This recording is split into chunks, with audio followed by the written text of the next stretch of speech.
The kingdom of Justitia was a holy land where once every 100 years a saint was born. Their very existence was considered a treasure, a living symbol of the nation's divine favor. Through their prayers, the sick were healed, demons trembled, and peace was restored to the world. One morning in the royal capital, a desperate mother approached the saint for help. Her voice trembled as she pleaded for mercy.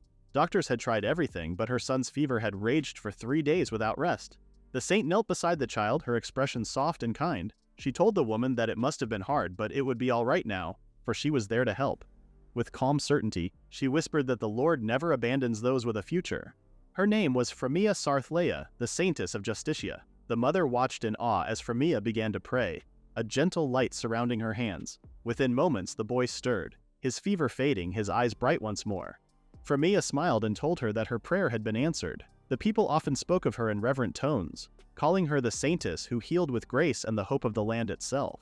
They said she was beautiful, radiant even, one blessed with divine revelation. After finishing her duties, Frémea leaned back with a quiet sigh, enjoying a brief moment of stillness. That peace was short-lived. A familiar voice reminded her she was letting her guard down. It was her exclusive knight, Roland Alder. Frémea glanced up, smiling. He was back already. Roland replied that he had just returned, but told her to fix her posture. She laughed lightly, saying her duties were done for the day. Roland told her that it was not all right. She was the symbol of the kingdom, and if someone saw her like this, she would be scolded for being unsaint-like. Frémea waved him off, insisting she behaved properly in front of everyone else. Roland smirked, questioning if that was really true. She sighed, admitting it was exhausting to maintain appearances all the time. The only time she could relax was when she was with him, her childhood friend. He was like family to her. Roland gave a weary sigh and said it couldn't be helped. Frémea smiled at his familiar tone, comforted by it. A platter of freshly prepared food was brought before them, fragrant and steaming. Frémea beamed and praised him, saying his cooking was the best and thanking him for always preparing such delicious meals. Roland only gave her a blank look, and she tilted her head, asking what was wrong. He told her that flattery would not get her anywhere. Frémea laughed and said that without him she couldn't continue being a saintess at all. He raised an eyebrow, asking if she wasn't exaggerating. She shook her head. She had been just a village girl once, and then, without warning, she had been chosen and marked as the next saintess. When she was 10, she was taken to the capital after awakening the mark of the saint. The expectations, ceremonies, and prayers had been so overwhelming that she had wanted to give up and go home. But then, a boy had appeared before her, introducing himself as Roland, her appointed knight. He had promised to protect her from that day forward. Even someone like her had endured because Roland had been there. Being a saintess was a heavy burden filled with duty and divine responsibility, but with him by her side, the weight didn't seem quite so unbearable anymore. The next morning, Frémea was woken by Roland. He greeted her and told her it was time to get up. Still half asleep, she groaned that she wanted to keep sleeping, but Roland didn't let her. He said she couldn't stay in bed today and urged her to get up. Frémea complained that he was rougher than usual.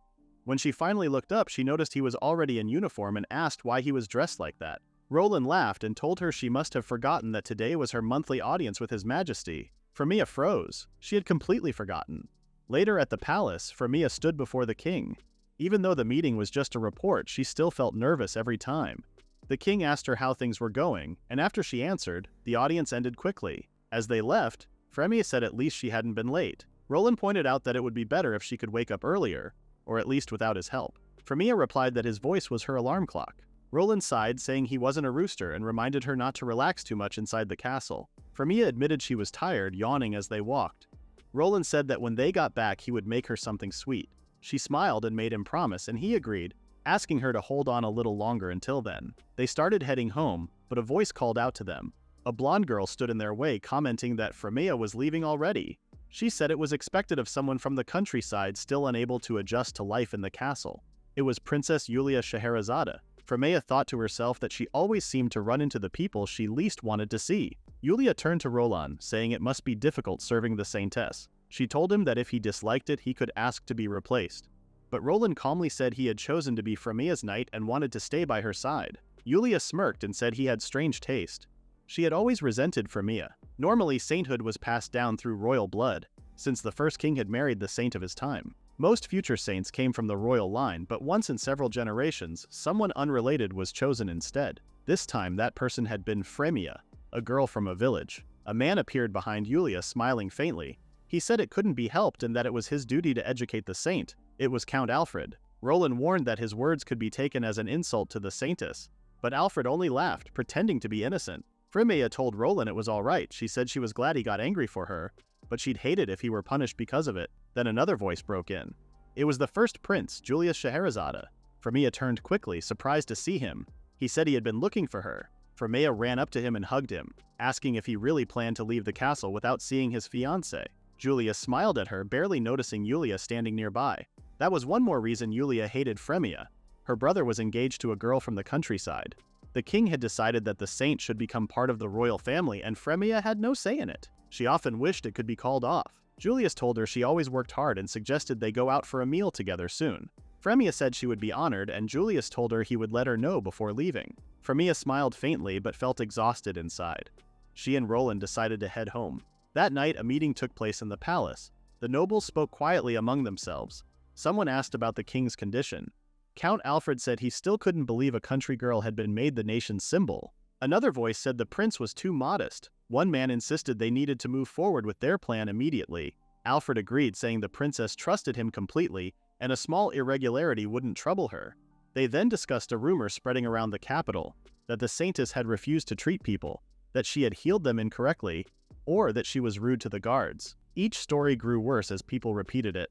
The whispers twisted into lies, spreading from person to person until the people began calling her by a cruel name, the fake Saintess Frémea. Meanwhile, Frémea got back to work, healing and helping people who came to her. They thanked her graciously, and even Roland began to smile over the big effort Frémea was making to help everyone. But suddenly there was a strange noise, and the two looked outside to see a man. He wagged his finger at Frémea, calling her a filthy liar and a fake. Frémea gasped, frozen over what was happening. Roland stepped in front of Frémea, protecting her from the aggressive man, but the man screamed at Roland to move, asking him how he could stay calm. Because of Frémea, his son almost died.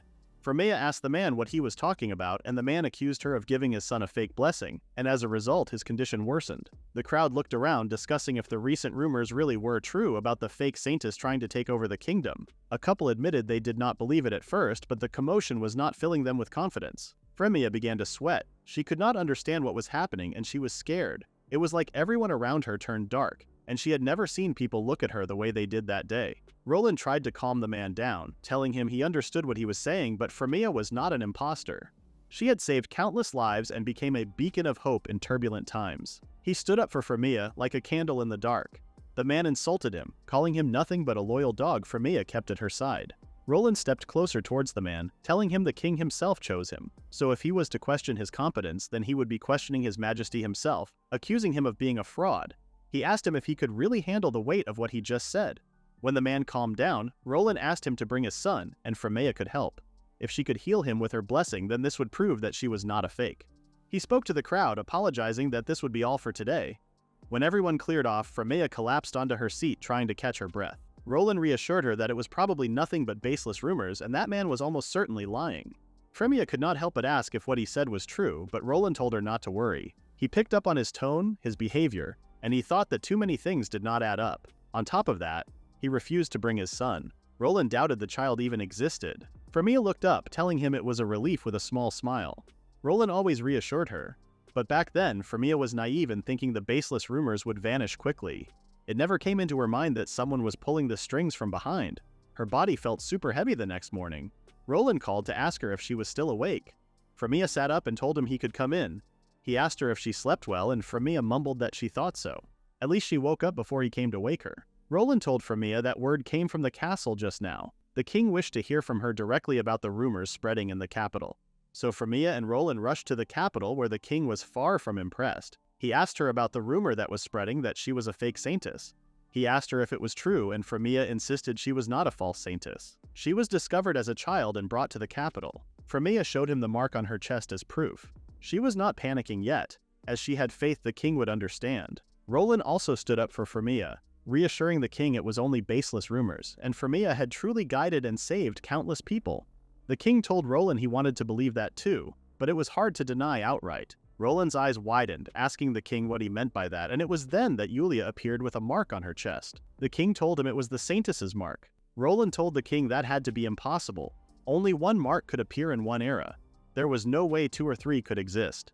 Julia slyly said that this meant someone here must be a fraud. Count Alfred appeared out of nowhere, saying that he recently discovered the princess was under a malicious spell. Although it took some effort, once broken, Julia's mark appeared.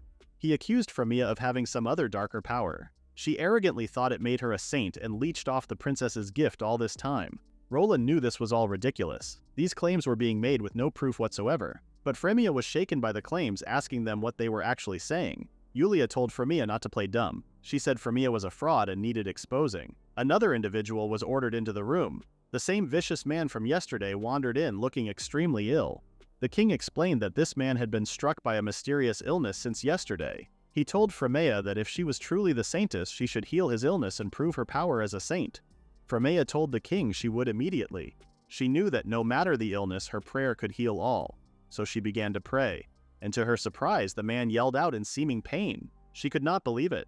Julia was smug, telling Frémea this was only more proof she was a fake. She told Frémea to move and she would take over. Julia placed her hand on the man's head and he instantly moaned in pleasure. The king, gullible as ever, decided that it was settled. Frémea looked at him in hysteria. She begged him to wait and said none of this was possible. The king told her he understood her loyalty, but she had served here long enough. He was convinced the true Saintess was his daughter Julia. It was then that Frémea's bleak punishment was announced. She was to be exiled from the capital, and she must gather her things and leave at once. Her title as a Saintess was stripped.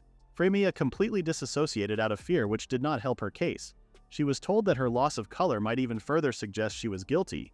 Roland was ordered to continue to be the Saintess's protector, to collect Frémea's belongings from the church and restore them for Julia. Of course, Roland was a knight of this kingdom, so he worked for the king and not Frémea. He told the king obediently that he understood. Frémea was then approached by Julius, who asked her about what happened. He admitted he had never felt so furious in his life, and he believed that he had been deceived by her. Frémea tried to speak to him, but he did not want to hear another word. He told her he could not even bear to hear her voice. So he called their engagement off and asked Frémea if she had any objection. So in a matter of minutes, life as Frémea knew it was shattered. She had no idea what to do now, but she knew she could not stay here. Frémea took her case and was on her way, her face protected by a cloak, but the townspeople could spot her immediately. They stared and gossiped, wondering if she was really leaving. Frémea cried, feeling all eyes on her. She reflected on her life, chosen against her will, celebrated and dragged into the capital. For a country girl like her, living as the Saintess was nothing but hardship. But now she was free, and she vowed to live her life exactly how she wanted. At first she thought she wanted to quit being a Saintess, but now she felt empty. Someone was always with her, pleased with her, or wanting to help her. It was hard not to miss that. Of course, all that was over now. All Frémea wanted was someone to talk with, someone to laugh with. All she could think about was Roland's smile. Frémea then heard a voice she never thought she would hear again. Behind her was Roland, smiling. She asked him why he was here, and he told her it was obvious. He was her knight. Frémea looked down, telling him that she was no longer the Saintess, but Roland told her that did not matter. He looked into her eyes and reminded her that from the beginning, his only goal was to protect her. Frémea's eyes widened as she realized that her wishes had been answered. She could not believe Roland was giving everything up to be with her. He sarcastically asked Frémea how she was planning to survive without him anyway. Frémea smiled, wiping her tears with a little laugh. Roland picked her up and put her on the back of his horse. Despite having no plan, the two set off on their way. 2 countries east from the kingdom of Justitia lay the small nation of Clarica. Blessed with fertile lands, people lived surrounded by beautiful greenery. Among its towns was one called Uraeus. Located on the coast, it was known as a beautiful place and a popular tourist spot. In an old monastery, Frémea slept deeply as always. She was woken up by Roland, who asked her to wake up, but Frémea was still fast asleep, snoring gently. When she woke up, she complained about how early it was, despite Roland telling her it was the usual time, and if she did not get up, her breakfast would go cold. Frémea smiled, knowing Roland's cooking was delicious even when it was cold. Roland smirked, threatening that he would eat it all himself. That was enough motivation for Frémea to get up, asking him to wait for her. Roland chuckled, wishing Frémea a good morning. 6 months after leaving the royal capital, Roland and Frémea had been living together in an old church they found in the town. There were originally plans to demolish the church, but they arrived just before, almost like fate itself. Frémea got dressed in the sister's robe they made for her. It made her look especially saintly. She headed down where food was laid out for her. Frémea sat down and told Roland not to call her a saint. She noticed how he would keep calling her that. Roland apologized, telling her it was just a bad habit of his. Frémea thought she was the only saint, but there were others. At least the townsfolk believed that she was unrelated to the capital's saint. Roland told her that was true, and Frémea wondered what kind of people the other saints were. She brought up how she would love to meet them one day. Roland told her when the time comes he would welcome them warmly. Frémea's eyes widened, asking him if he meant welcoming them with some food. She warned Roland to drop the formal speech too, since they were alone together now. But Roland told her that was another hard habit to break. Frémea sighed. When they first met, Roland would sometimes skip honorifics. It was funny, but now she knew that being respected was not a bad feeling. She asked Roland what the plan was today, and he told her he would get ready. The two headed to the church hall where Frémea swept and completed the morning chores. Half a year in, and the place looked cleaner than it ever had. She turned to Roland, telling him when they first came, the place was buried in dust. She found it disgraceful to call it a house of God. Roland smiled, proud that they made it shine again. Frémea noticed how handsome he looked, telling him black really was his color. Roland smiled sweetly, telling her he was still getting used to wearing it. Frémea wondered if it was because the black contrasted with what he used to wear, his knight's uniform. Her compliments made Roland blush slightly, which made him look even more adorable. Their interaction was paused when an older woman walked in, wishing them a good morning. She asked if they were working already. They smiled and wished the lady good morning, asking what brought her here today. Frémea listened to the troubles of the townspeople and healed their illnesses, just like she did before. The only difference was that this time she would do it by choice, not because she was forced to. She smiled as the woman thanked her for helping her with her pain. Frémea stretched out after a long day of healing. She was happy that everything was going accordingly. Roland smiled, telling her well done. Frémea looked at him and asked if he was heading out somewhere, and Roland told her he was going to do some shopping. He asked the lady Saintess if she wanted to join him. Of course, Frémea was thrilled to get out of the house. As they walked through the town, Frémea asked what they were buying today. Roland told her 3 days worth of food plus some repair tools, as part of the altar had deteriorated. Frémea asked if he was going to repair it himself, and they could always hire someone instead. But Roland told her it was too expensive. Life here was not like in the capital where they had support. Frémea began to moan about how far the shops were, and Roland laughed, telling her some exercise would be beneficial. Frémea told him she hardly needed any muscles, as that would just weigh him down more. She jumped into his arms and he carried her the rest of the way. They were warmly welcomed by the townspeople who recognized Frémea. A woman smiled and approached her, saying she had felt a lot better thanks to Frémea's prayer. The woman, who was also the shopkeeper, asked Frémea and Roland what they needed. They were surprised to see her provide them with 2 giant bags of food. She told them both to consider it a gift for always looking after everyone. Frémea and Roland thanked the woman, grateful for the food. When they left, Frémea asked Roland why he always presented himself more formally to older women. Roland told her that he did not think so.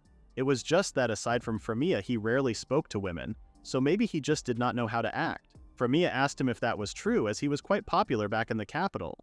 She asked if any girls spoke to him then. Roland told her that they may have, but he never had long conversations because he stayed by her side. Another villager popped his head out, saying hey to Frémea and Roland. He told them they were looking quite skinny and asked if they were eating properly. Roland told him just enough to stay healthy. The man kindly handed them some croquettes. Frémea thanked him and began stuffing her face. Roland told her to hang on so she did not ruin her appetite for dinner, but of course Frémea had room for that too. The croquette was delicious, and Frémea told Roland that walking while eating did not feel too sinful. Meals were always at the table, but here they had freedom, and she loved that, especially since all the villagers seemed really free and happy too. Frémea was glad she chose this place. Although the journey was long, it felt like they reached the perfect home. Her mind wandered to her life before, how she was bound by duty with little freedom. Still, she lived there so long she could not help but think about it from time to time. Frémea told Roland how she wondered what was going on over there right now. Roland was not sure, but they were far so no news would reach them. They smiled, knowing none of that mattered anymore. Roland looked down at all the things they had accumulated between shopping and freebies. Frémea offered to help him carry them, but he told her it was fine. Frémea frowned, asking him if that was a jab at her weakness, before her mind drifted to her old home and what happened to that church. Back in the capital, hell was breaking loose. A knight stood on constant duty outside the church where civilians begged to see the saint, but each time they were told she was too busy for constant visitors, especially balancing being a saint with being a princess too. This news really let people down, worried about their sick relatives. They gathered outside the church in unified disappointment. Not to mention, fees were introduced which were far too high for the common folk. One mentioned that at this point, even if that so-called saint only borrowed her power, the old days were better. From inside the gates, Julia asked why there were only 5 patients she treated. She asked to see more, but Count Alfred opposed immediately. He told Julia that she was drained for years by that fake, and if she overworked herself now and fell ill, he would need to face the king. Julia, who was also being manipulated, asked if that was true. Alfred thought to himself how Julia had not even realized yet that she had no power. The chamber they were in was rigged with a device that mimics the saint's power. It only activated when the princess prayed and consumed enormous mana. However, it only worked up to 5 times a day. It seemed to work for now, and Alfred could only hope it continued to go smoothly. By prioritizing visits from nobles and merchants, they secured influence and strengthened the royal family's power. But then something unexpected happened. Villagers collapsed on the streets riddled with sickness. A highly contagious unknown infectious disease had spread through the capital. Everyone was desperate, and they needed a saint more than anything during this time. Julia was desperate to help people, asking Alfred to let her pass, but Alfred refused to let Julia help people, telling her she should not expose herself to the illness. Julia asked him why he was saying this, and why she was forced to stay in the same chamber. Deep down, Alfred knew full well that the device did not work on this new disease. If anyone entered, her lack of power would be exposed. But the king was also confused why Julia was not allowed to help the sick. He came rushing to the chambers to see what was happening. Alfred told the king he was only concerned about her safety, but the king argued that all saints were immune to illness. Alfred argued that it was because Julia's powers had not been fully restored yet. The king told Alfred that they could not keep Julia hiding forever, so Alfred knew he needed to think fast. He blamed Frémea once again for Julia's power not coming back properly. He told the royals it was she who stole Julia's power. Alfred ordered that the church be demolished to erase anything that remained of Frémea. Of course, it was a ridiculous suggestion, but this man would be happy to suggest anything that bought him more time. When Roland was young, he once went out to the forest alone, but it was not long until he was in trouble. Injured, he rested his back against a tree before passing out due to exhaustion. He had been alone for so long already, so this occasion was no different. When his eyes opened, a young girl with light hair was in front of him. She was praying for God to save this boy. He suddenly felt warm, and when he came to his senses, all of his wounds were healed. The little girl smiled, telling him she prayed to God to heal him and he was safe now. Roland looked at the girl and asked if she was an angel. The little girl laughed, admitting she was no angel, but God was with her. She introduced herself as Frémea. Before Roland could speak, his eyes opened. He sat up from his bed, realizing it was morning already, his dream filling him with nostalgia. Roland got up, grateful for another day and an opportunity to give it his all. As always, he knocked on Frémea's door to ask if she was awake. There was no answer, so Roland headed in to find Frémea sleeping like a baby. Roland knew she looked peaceful and her face made it feel like a crime waking her up. But of course, she could not sleep forever. He woke her up, telling her it was morning already. Frémea stirred before asking if it was their day off at the church. Roland agreed, but reminded her that mornings should still start with breakfast. The two sat in the dining room and Frémea asked if Roland was working today. Roland agreed, telling her he would head out after breakfast. He put 2 plates in front of them. Frémea began to eat, asking if she would be staying here alone again with an unhappy frown. Roland laughed gently, telling her not to sulk. So Roland headed off to the Adventurers Guild, dressed in a cloak and a sword draped across his body. The door rang as he entered, and he was met with 3 smiling faces. Ever since coming to this town, Roland had been working as an adventurer on church holidays with friends. Roland wished everyone good morning and apologized for being late. A girl named Cecily winked at him, telling him they had only just got there themselves. The group also consisted of a mage named Luna and a warrior named Mash. They wondered which request they should take this time, and Roland suggested doing the one that paid the best. Mash asked Roland if he needed that much cash, noticing that money was always a big incentive for Roland.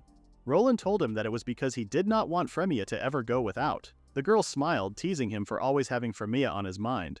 Luna even called him a lovesick maiden. Roland blushed, telling them he did not think that was the case. He was roughly embraced by Mash, who teased Roland for becoming an adventurer for Frémea's sake. Roland admitted Frémea was everything to him.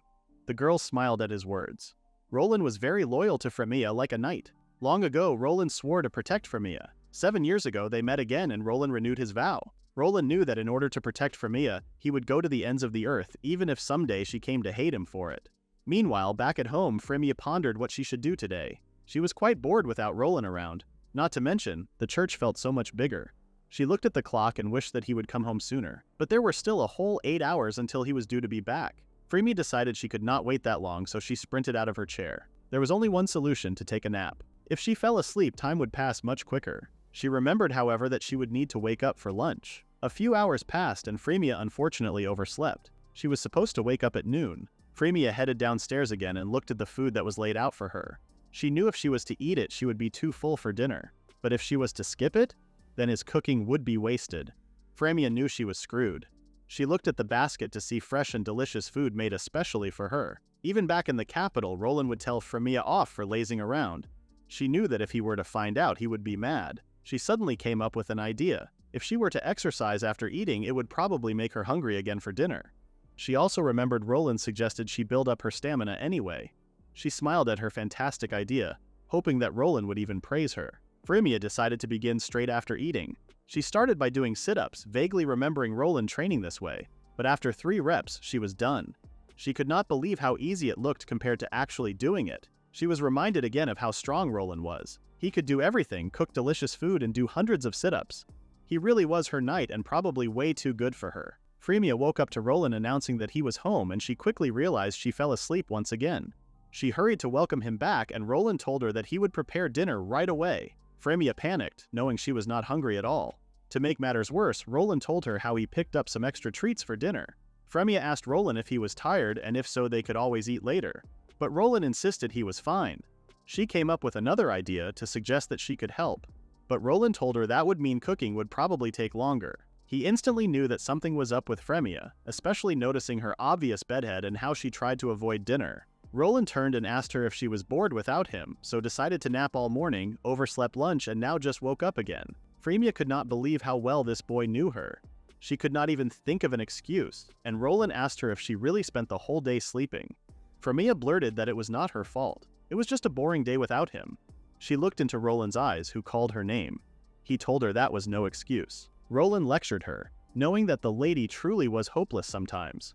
Roland and his friends headed out on the mission they had chosen. On the way, Roland asked how the situation was. Luna told him she sensed one from here to 9 o'clock. Luna then mentioned that it had noticed them and warned the rest of the group that it was coming their way. Roland reached for his sword, suggesting they use their usual formation. They were all prepared to take the mystery beast down. They counted down until a giant bear came charging towards them. Cicely raised her bow, but upon closer inspection the bear was much larger than they anticipated. Mash noted how it was much faster too. He raised his sword and dodged the bear away. Luna used her magic to entangle the beast in vines, and finally Cicely raised her bow and fired straight into the beast's eyes. Roland took off, sword first, and in no time the bear had been taken down. On the way back, the group were in high spirits that the job went smoothly. Roland told everyone he would turn in the report and instructed them to wait there. Cicely could not believe they had encountered a fully grown bear, and mentioned how she had not seen one for a while. Luna guessed that they were preparing for hibernation since it was almost winter. Roland agreed, explaining that beasts fought to survive too, and said that it would have been better if they could have driven it deeper into the forest. His words got him scolded by Cicely, who reminded him that the quest specified they eliminate the bear. She told Roland he was far too soft, even on monsters. Roland smiled, telling her it was just her imagination. He knew monsters were a threat to humans. Cicely teased that the only person he was soft on was Frémea now, and Roland told Cicely not to tease him, but she continued to ask what he liked about her. Roland blushed, asking what was with all the questions, but Cicely said she was only curious. Did Roland like how Frémea looked, or was it more her character and how she helped others? Roland corrected Cicely, telling her he was not by Frémea's side because of shallow reasons like that. Cicely told him there was nothing shallow about what she asked. She wagged her finger at him, and Roland eventually asked if it really looked that way to them. The girls told him it was totally obvious. Roland looked down, embarrassed that they had figured him out. Cicely smiled in satisfaction now that Roland had finally opened up a little. She punched his chest teasingly before telling him he was actually pretty bad at relationships. He had been quite standoffish at first, after all. Roland explained that he just did not really know how to handle feelings people directed at him. He sighed, but of course the girls had more questions. They asked again what he liked the most about Frémea. Roland paused before asking what they gained by asking noisy questions like that. Cicely looked at him like he was talking nonsense, telling him that love talk actually fuels a girl's soul. Roland knew he could not escape this time. He accepted that Cicely would not give up, and she begged him for all the details. She told him he would feel better expressing his feelings. Mash returned and swung his big arm around Roland, apologizing for keeping them waiting.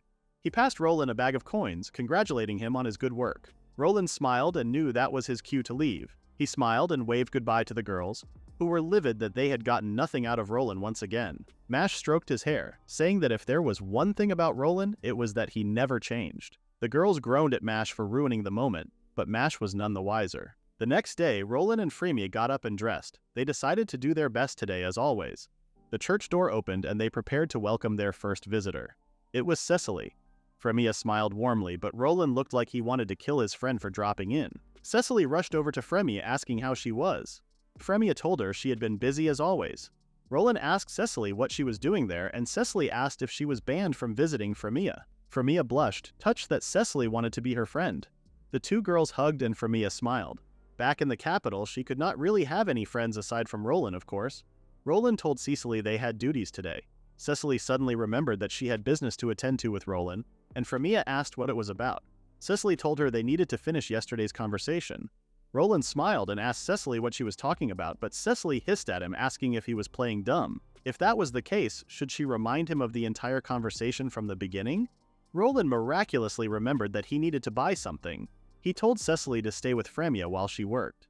Roland hurried off once again, and Frémea found it cute how flustered he was today. Cecily sighed, telling Frémea something about Roland getting away once again. Frémea asked what they were really talking about, and Cecily told her it was a secret. Of course, this only made Frémea want to know more.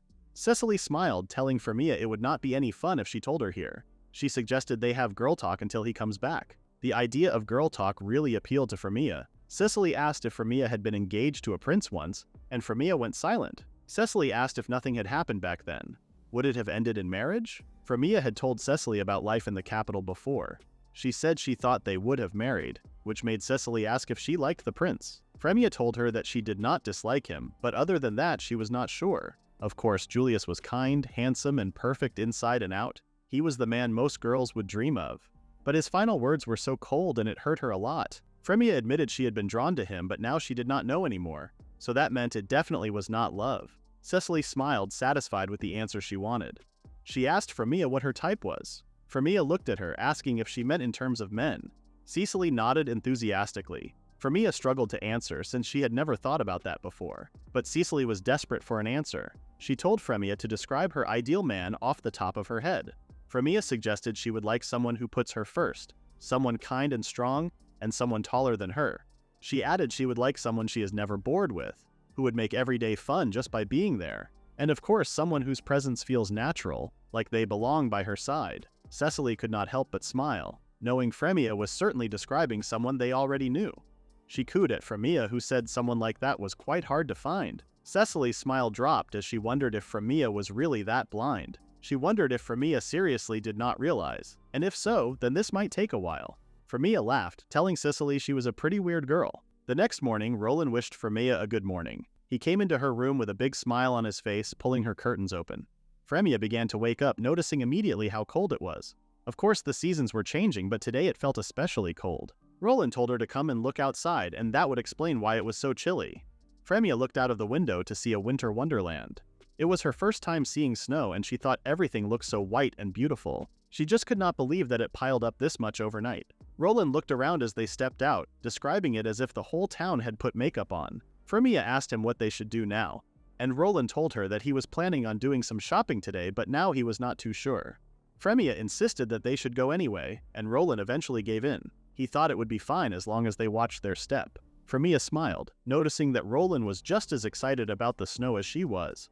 So it was decided that they would get dressed and head out for the morning. When Frémea stepped out of her room, Roland told her she would end up catching a cold dressed like that. She wore her cute dress with a little cape and cap, but Roland was far from impressed. Frémea reminded him she was a saint, so she would not catch a cold. Roland asked if she was joking. Frémea told him that a saint is always surrounded by a blessing of healing, so colds, illnesses, or even poison did not affect her. Roland's eyes widened, realizing she had a point, but Frémea snarkily told him that she should be more worried about him. Roland smiled as he looked into Frémea's eyes. He told her that he would be fine, but Frémea called him naive, knowing full well that even the strongest body can still fall ill. Roland smiled, telling Frémea that with a lady Saintess by his side, he had nothing to fear. Frémea's eyes widened as they gazed at one another. Had Roland really just admitted that he relied on her? The two headed out into the village, and Frémea was very happy to see the snow. Even just the sensation of walking in it was fun.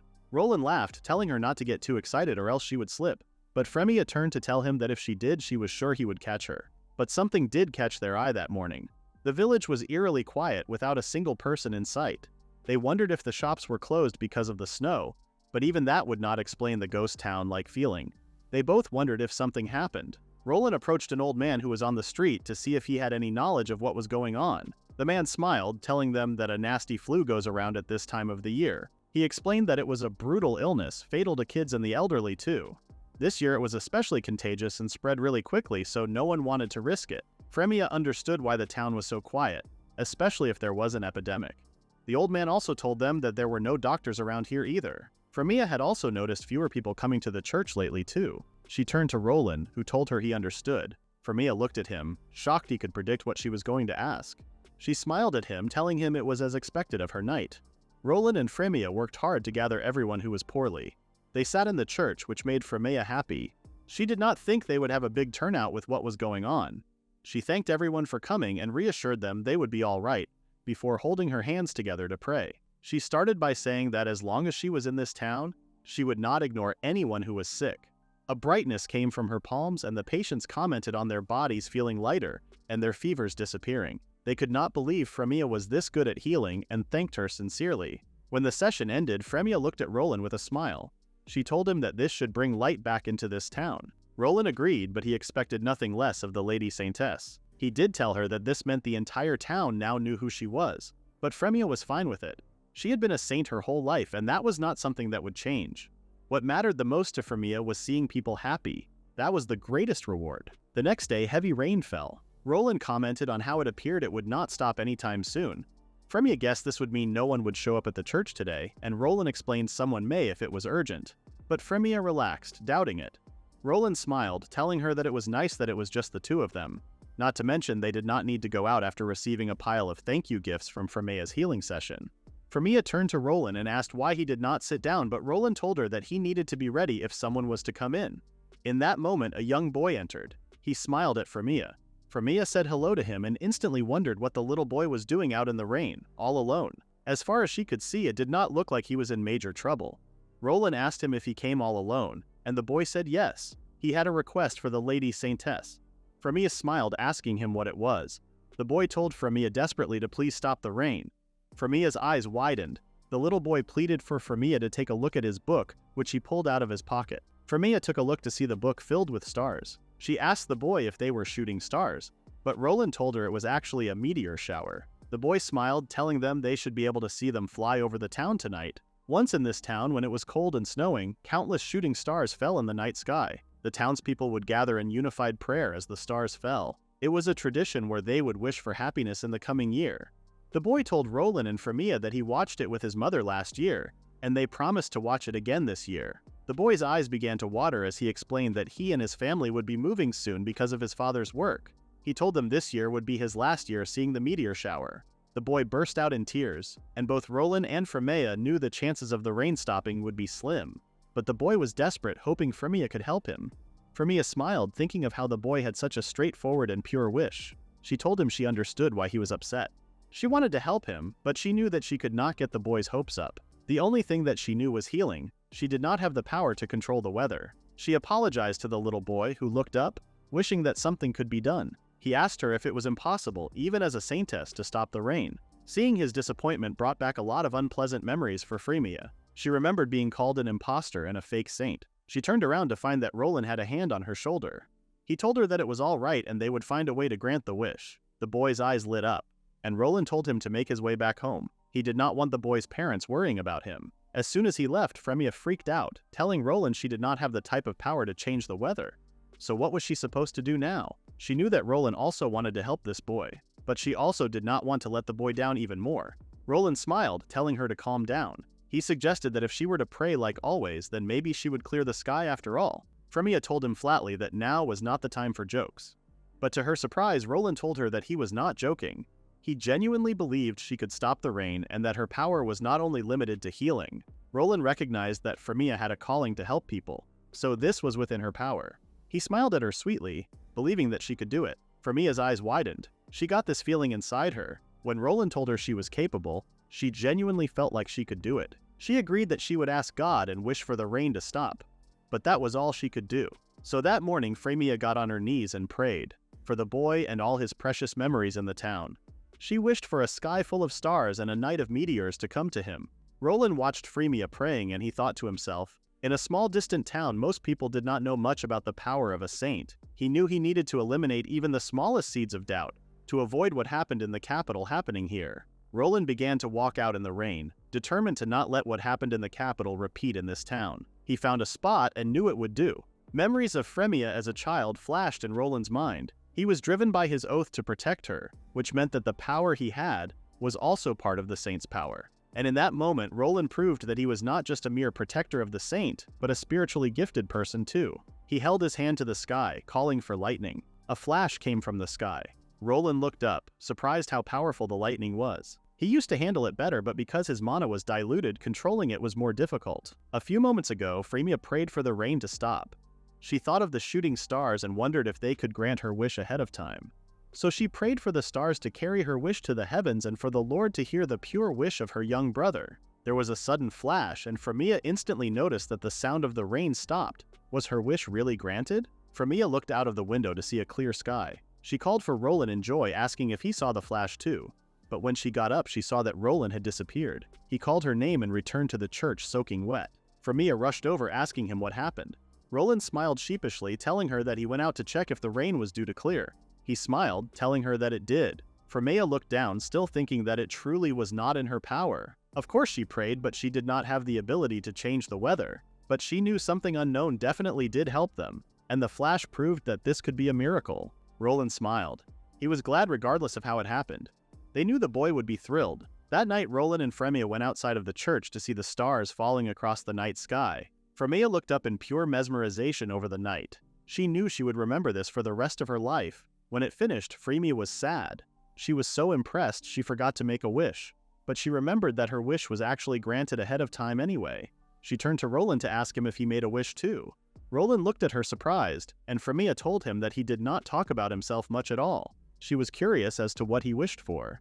Roland closed his eyes, pretending to think. He then opened them to be met with Frémea's eyes. His wish had already been granted, so he told her he did not need another one. Frémea looked at him in confusion. Meanwhile, a strange girl looked up to the sky from the bushes. She felt this mana and wondered if it could be Wakasama. The following day, the rain resumed like nothing had happened. Frémea looked out of the window to see nothing but gray. She was so bored today it was starting to dishearten her. Roland smiled, asking if she wanted lunch early to cheer her up. Frémea instantly smiled, telling Roland she would leave it to him. She suddenly heard a noise, or a meow to be specific. She turned to see a cat which found its way into the church. It was soaking wet. Frémea gasped, rushing towards it. She asked Roland to quickly grab a towel. Frémea petted the cat dry with a towel, asking Roland if he thought it was a stray. Frémea looked at Roland with cute eyes before asking him if they could keep it, but Roland instantly said no. He asked her if she noticed the collar around the cat's neck, which probably meant it was someone's pet. He told Frémea they should try and find its owners. Frémea knew it was true. She was so distracted by how cute the cat was that she did not realize it had a collar.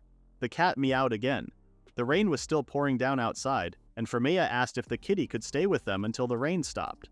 Roland smiled, telling her he did not see why not. Frémea thanked him with a big smile. She looked at the cat, telling him it could stay with her for a little while. So Frémea spent her day playing with the cat, really enjoying his company. Roland, on the other hand, seemed quite distant and distracted. A few days passed and the rain finally stopped. Roland told Frémea that the skies were back to normal. He held up a small basket, telling her he would go out and look for the cat's owner right away. Frémea agreed, but of course she was sad. She would miss the poor kitty dearly. She pulled it in for one last squeeze. Frémea knew that as much as she would miss the cat, the owners must be worried sick. She told Roland she wanted to help him in finding the owners, but Roland warned her he was planning to walk all over the town. Frémea insisted she would be fine with that. So the two set off, asking people if they recognized the cat. But most people said no, and some even mentioned how they wanted to take it for themselves. Frémea began to stress out with no luck in finding the owners. Frémea wondered if the cat could have been abandoned. Roland told her if that was the case, then they needed to try and find the cat a new home instead. Frémea thought to herself before asking Roland if it could be that he was bad with cats. She confronted him for avoiding the cat this whole time. It was so cute, but Roland did not even touch it. Roland told Frémea that it was not that he did not like it or anything. Frémea told Roland if that was the case, then she had something she wanted to ask. Of course, Roland knew what that was going to be. Frémea insisted she would take full responsibility for the cat and pleaded for him to let her keep it at the church. Of course, she knew that she could not just let her go. If she could have the cat as her pet, it would make her really happy too. Roland eventually gave in, telling Frémea that he could not really say no with the face she was making. Frémea smiled, overjoyed they were keeping her. She knew she needed to come up with a name, but she could not think of anything on the spot. Roland suggested they call the cat Cheshire. The kitty meowed in approval. Frémea smiled, and it looked like they had their answer. She held Cheshire up and told her it was nice to meet him. So the three returned to the church where Cheshire slept on Fréméa's bed with her. But suddenly he woke up and wandered down the hallway into the kitchen. Roland was there, fixing some garments late at night. He saw Cheshire slip through the door, asking her what she was doing here. And suddenly Cheshire began to grow until she transformed from a cat to a creepy-looking cat girl. Roland freaked out, but the cat began to cry. She told Roland that he must have noticed it was her and she was dying to see him. She embraced him in a warm hug. Roland told Cheshire to get off, but she continued to say she had been searching for him forever. Roland told her he understood, but she needed to calm down. The kitty girl climbed off him and told him she was calm. He asked about how she managed to find him, thinking he was officially dead to everyone. Cheshire told him that was what the others thought, but she never stopped believing Wakasama was definitely alive. She told Roland how she felt a faint trace of his mana and followed it. Roland thought that could have happened when he went outside to try and stop the rain. Cheshire told him that when he disappeared she went searching for him immediately, and she was so glad she found him. Roland could not believe that Cheshire kept searching for him for over 10 years. He smiled, petting Cheshire's head, but Cheshire was more than happy to find Roland safe. She told him since Wakasama was hiding his identity, she made sure to act like a cat. But of course it hurt that he was keeping his distance. Roland apologized. He knew he did not want Frémea finding out too much and he wanted to tell her after some space. Cheshire asked Roland what he had been doing all this time, and Roland looked surprised she was asking. She instantly got the feeling that Roland had been through a lot, but from now on she wanted to help him. Not to mention Frémea saved her too, so she would protect her too. Roland smiled, knowing it would be reassuring having someone else around to watch over Frémea when he was not. So Cheshire asked Roland to let her stay by his side, and Roland smiled, letting Cheshire know that he already planned to. He told her that Frémea liked her too, and Cheshire asked if that was the reason why he was letting her stay. The following morning, Roland headed off on his adventure, and Frémea told him to be careful. She promised not to nap all day, especially since she had Cheshire to keep her company now. Cheshire meowed from Frémea's arms. When he left, Frémea placed Cheshire on her lap, asking her if she knew where Roland was going. She explained gently that Roland was out adventuring. Cheshire was thinking about how hard Roland was working and promised to protect Frémea while he was out on his important mission, but after no time, Frémea was bored again. Cheshire could not believe it since it was not even noon yet. How was this girl bored already? Cheshire rubbed her head against Frémea, who asked the cat if she was bored too. Frémea then came up with an idea that her and Cheshire could set off to find Roland, but of course Cheshire knew that could not happen. She told Roland she would take care of Frémea so she could not let her leave. But in her cat form, Cheshire could only meow like crazy. Frémea asked her if she was warning her that it was dangerous out there. Cheshire could only hope that Frémea understood, but to her horror, Frémea set out to the town, bringing her cat with her. Cheshire was hopeless in cat form, knowing she could not blow her cover. On the way, the shopkeeper asked Frémea if she was on her own today. Frémea told her that Roland was on another job, so she thought she could go and see him. The shopkeeper handed her some tea and Frémea thanked her. As Frémea walked, Cheshire noticed that Frémea and Roland really were loved in this town. She was happy that they had found a home. Frémea soon realized that the guild was farther than she thought. She looked at Cheshire, wondering what they do now. In no time she was lost, foolishly remembering that she did not know exactly where the guild was in the first place. She thought she remembered after circling the town the other day. Cheshire could only think of how crazy and reckless Frémea was, confidently walking to a place she had no idea about. To make matters worse, the kitty did not know these streets either. Eventually, Frémea gave up and decided to walk back the way they came. But then some more drama happened. They were stuck in a pit and Frémea had no idea how to get back. She did not want Roland to worry about her, but she could not help sobbing. And then, out of nowhere, Roland appeared. He asked her if she called. Frémea turned around, super surprised to see him. Roland told her he had been looking everywhere, but gathered she must be on the edge of town by now. Someone told him that Frémea was on her way to see him. Frémea looked down, apologizing for troubling Roland. But Roland smiled, telling her not to worry. They could talk about it later and focus on getting back home now. Frémea thanked him, knowing that Roland had saved her once again. When she got back, she got lectured by Roland. And Cheshire could only think about how scary Roland was when he was mad. She bowed her head, feeling like she disappointed Roland too. Her first day guarding Frémea ended in trouble. But Roland told her it was fine and she should be expecting plenty more trouble ahead. He laughed as Cheshire meowed. The next day, Frémea looked down at Cheshire, asking her how many visitors she thought would come to the church today. Cheshire meowed and Frémea smiled. She hoped lots of them would show up. Before long, there was a visitor already. A man with a cloak asked if this was the church where the saint lived. Frémea looked up, and before she could say anything, the man pulled down his cloak. It was Prince Julius. He told Frémea it had been a while, he had heard rumors, and they reached him here. Roland said hello to the prince too, who quickly understood that Roland had followed Frémea to this place. Roland firmly agreed, reminding the prince he was dedicated to guard Frémea. Julius smiled, guessing that it meant he was wrong before. He turned to Frémea and bowed before her. He told her that they were mistaken. Julius started by saying that he did not expect forgiveness, but he needed to apologize. They had worked out she was not a fake after all this time. All of it was Count Alfred's scheme. Roland told the visitors to make their way to the guest room, as the church was not the place for this. Once they were seated, Roland asked Julius to tell him the entire story. Julius began by saying Count Alfred manipulated Julia, and none of them were able to see through it. It came to light before autumn when a mysterious contagious disease swept through the capital. The Count unnaturally stopped Julia from trying to heal people, and the kingdom gathered doctors, but there was no cure. The death toll climbed as time passed. The king and Julia broke free from the Count's restraint and tried to perform a healing prayer independently. But the outcome was inevitable, because the only fake Saintess was Julia. Alfred disappeared after that, and of course Julia lost the public's trust. Because of the royal family's foolishness, many died, and as a result his father became ill from the stress. When Julius had finished, Roland asked him if the reason why he traveled all this way was to apologize to Frémea. But Julius admitted that there was another reason. He asked Frémea if she would use her power to save the people in the capital. Julius began to sweat, knowing it was a selfish question. But they were helpless. Julius looked into Frémea's eyes as he told her that people were dying as they speak. He told her that the people of the capital were innocent, and he needed to borrow Frémea's strength not for his sake, but for the sake of the people. Frémea turned to Roland, hoping for his help in the decision. But Roland smiled, telling her to do as she wanted. He would follow her decision whatever it was. Frémea looked down, knowing the betrayal still ached. It was painful, and she did not know if she could face returning. She was no longer the Saint of Justitia, but as someone who used to be in that position, she would cooperate this once to honor the people who were suffering. So Frémea and Roland headed back to the capital in the royal carriage. When they arrived in the familiar streets, Frémea could not believe she was back. She looked down, knowing it was just temporary, and once it was done, they could return at once. Roland agreed with her plan, and they both looked around the empty streets. They could not believe that a place that was once so lively could end up like a ghost town. Frémea turned, expecting to see the old church she once called home, but the church had gone. Frémea looked down in sadness. How could the church be wiped away so easily? Roland turned to reassure her. He told her that it could be a good thing now, no matter what. There was no reason for them to stay here. Frémea asked Roland what he thought about all this, and Roland smiled, telling her he did not. This place did not matter to him. But Frémea's presence did. His words made Frémea blush and stutter that she understood. The three arrived at the palace and headed straight to the king's chambers. The king was weak and frail, looking up to see that Frémea had returned. Frémea was saddened to see the king in this condition. He looked like an entirely different person. So Frémea did what she does best and prayed for the king to recover.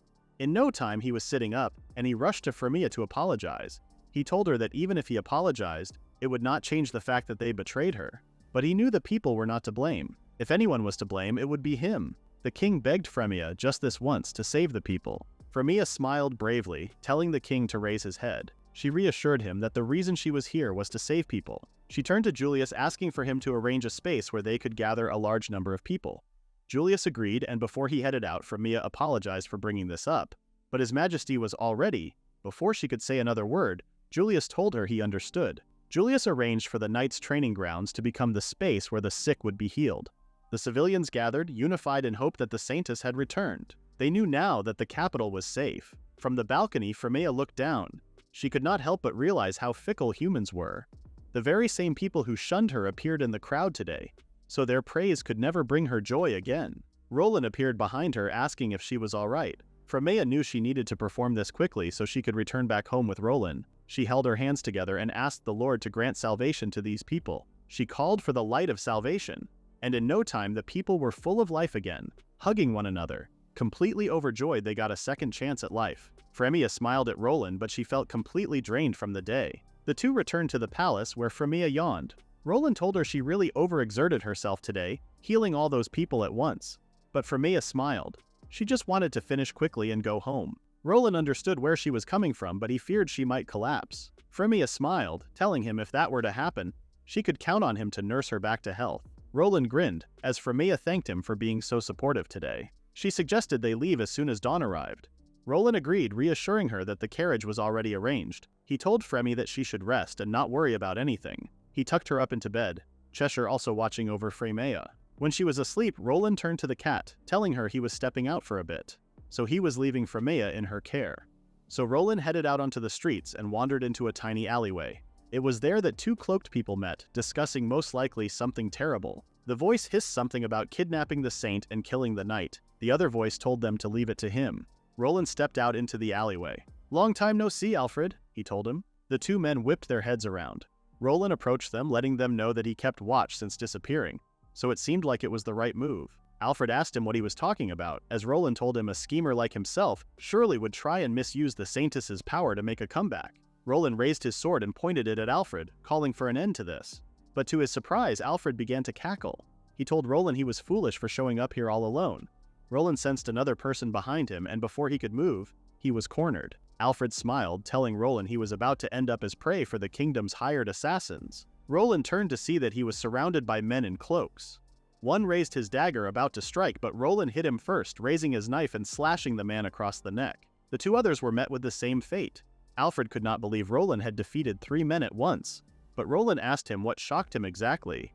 He asked Alfred if he had truly forgotten who he was, for Roland was the saint's exclusive knight, chosen from the strongest in the royal knights. It was said that he was so far beyond standard strength, he would be able to eliminate even a horde of monsters. Roland asked Alfred, for how many years did he think he held that seat? He told Alfred to bring all the kill squads he wanted, but it would be pointless. Alfred hissed, and Roland raised his sword ready to strike this problem to the ground. Alfred began to run, but there was no point. Roland told him he would be atoning with his life for betraying and framing Frémea.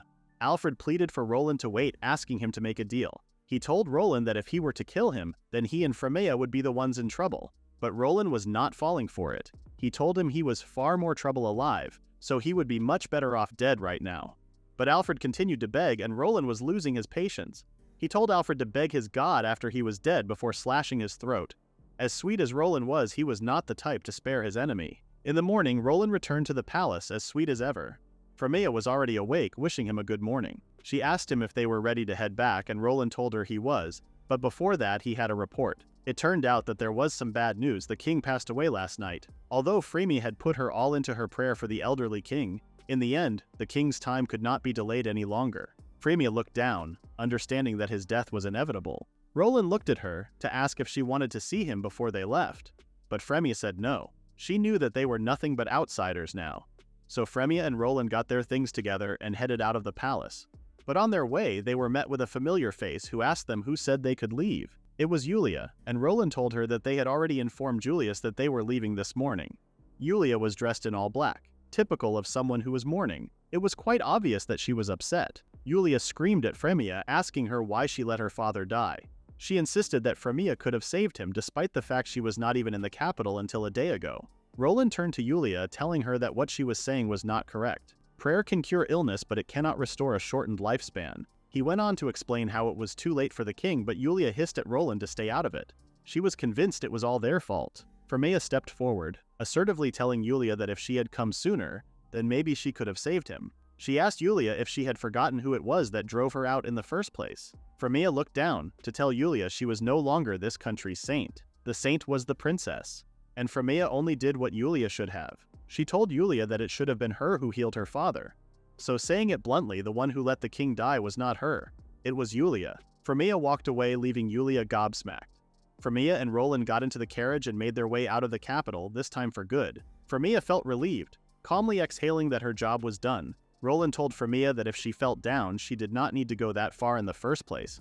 But Frémea told him she meant it. She knew that the count who framed her was at fault, and she sympathized with Julia to some extent, but she reaped what she sowed. Frémea told Roland this was her line in the sand, and it was her resolve to never go back there. She asked him if that made her a failed saint, but Roland disagreed completely. Frémea asked him if they were currently on the same road they took when they first left the capital. Roland told her the carriage was taking the shorter route, asking why she was interested. Frémea remembered a view she had from the last journey.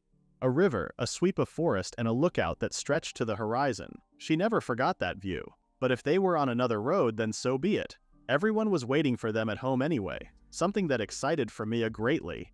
A few days of traveling passed. The journey was pretty long, and the two had to take occasional breaks to eat. Of course, Frémea took any opportunity she could to nap, but Roland, he was wide awake almost all the time. Frémea shouted at Roland for not getting any rest, but Roland smiled back, telling her he knew. Frémea could tell from his face that he knew, but still was refusing to sleep. He always put Frémea first, and she worried it would come at his own cost one day. Roland turned to her to ask if she was okay. He noticed her clinging onto his jacket for dear life. Frémea apologized, telling Roland that the road was just bumpy. She laughed, telling him he was not kidding when he said this route would be faster. But Frémea looked around and got a strong sense of nostalgia. She asked Roland if they had ever passed through this place before. Roland smiled, admitting to Frémea that he decided to make a tiny detour. He told Frémea to look out of the window. It was there that she saw the view that she loved, a beautiful lake and mountainous landscape. Roland told her it was the place she mentioned on the road, and he could tell that she was aching to witness it again. Frémea looked completely mesmerized. 6 months ago, this view was the first view that felt truly beautiful. But today, what really touched her was Roland's kindness. Just like that, Frémea felt her tired heart ease as she looked out to the beautiful landscape with Roland by her side. Roland suggested that they rest here for a bit. A little detour was nice after all. Frémea smiled, knowing that was just what she needed.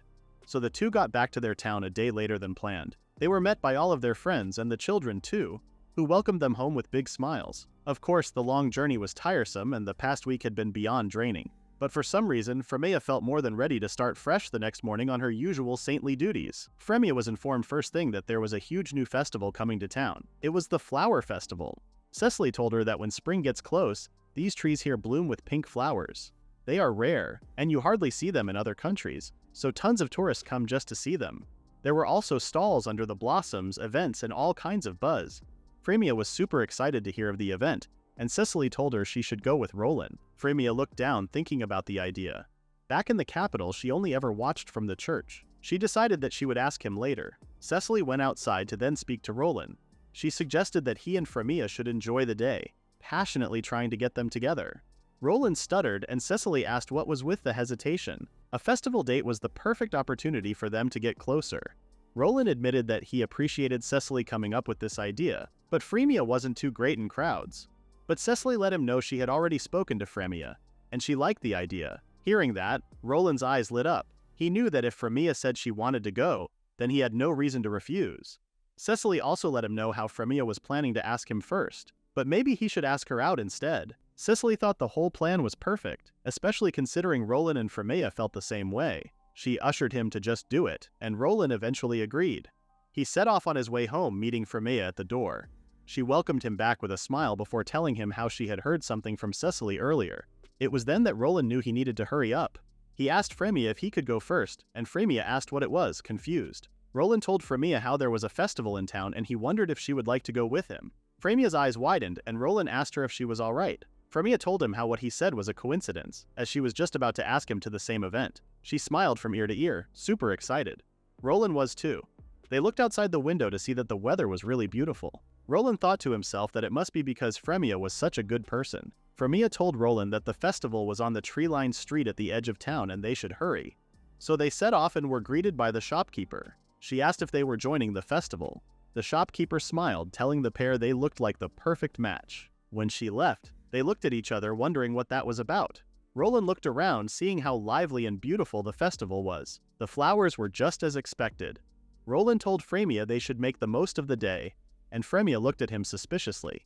It was rare hearing him say that, but Roland knew it was important to let loose sometimes, considering they were always working. Another man greeted them, and Frémea noticed that they were getting approached a lot today. The man told them that since they were there, they should try his stall out. It was a love fortune. The festival was all about love.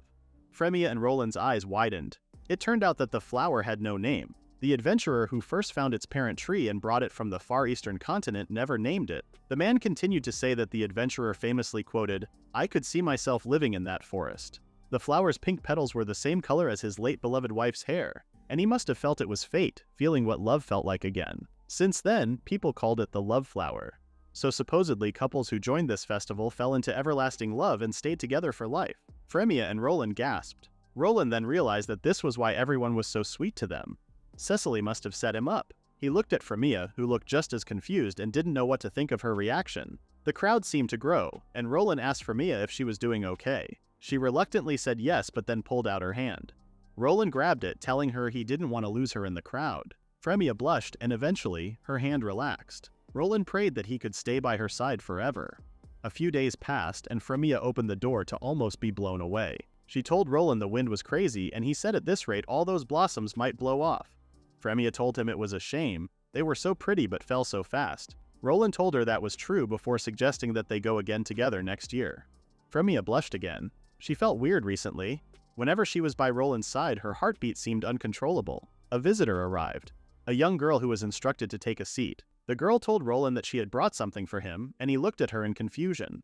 The girl handed over a basket, telling him she had baked him some cookies. There was also a letter for him, and the girl instructed him not to read it here, but instead when he was alone.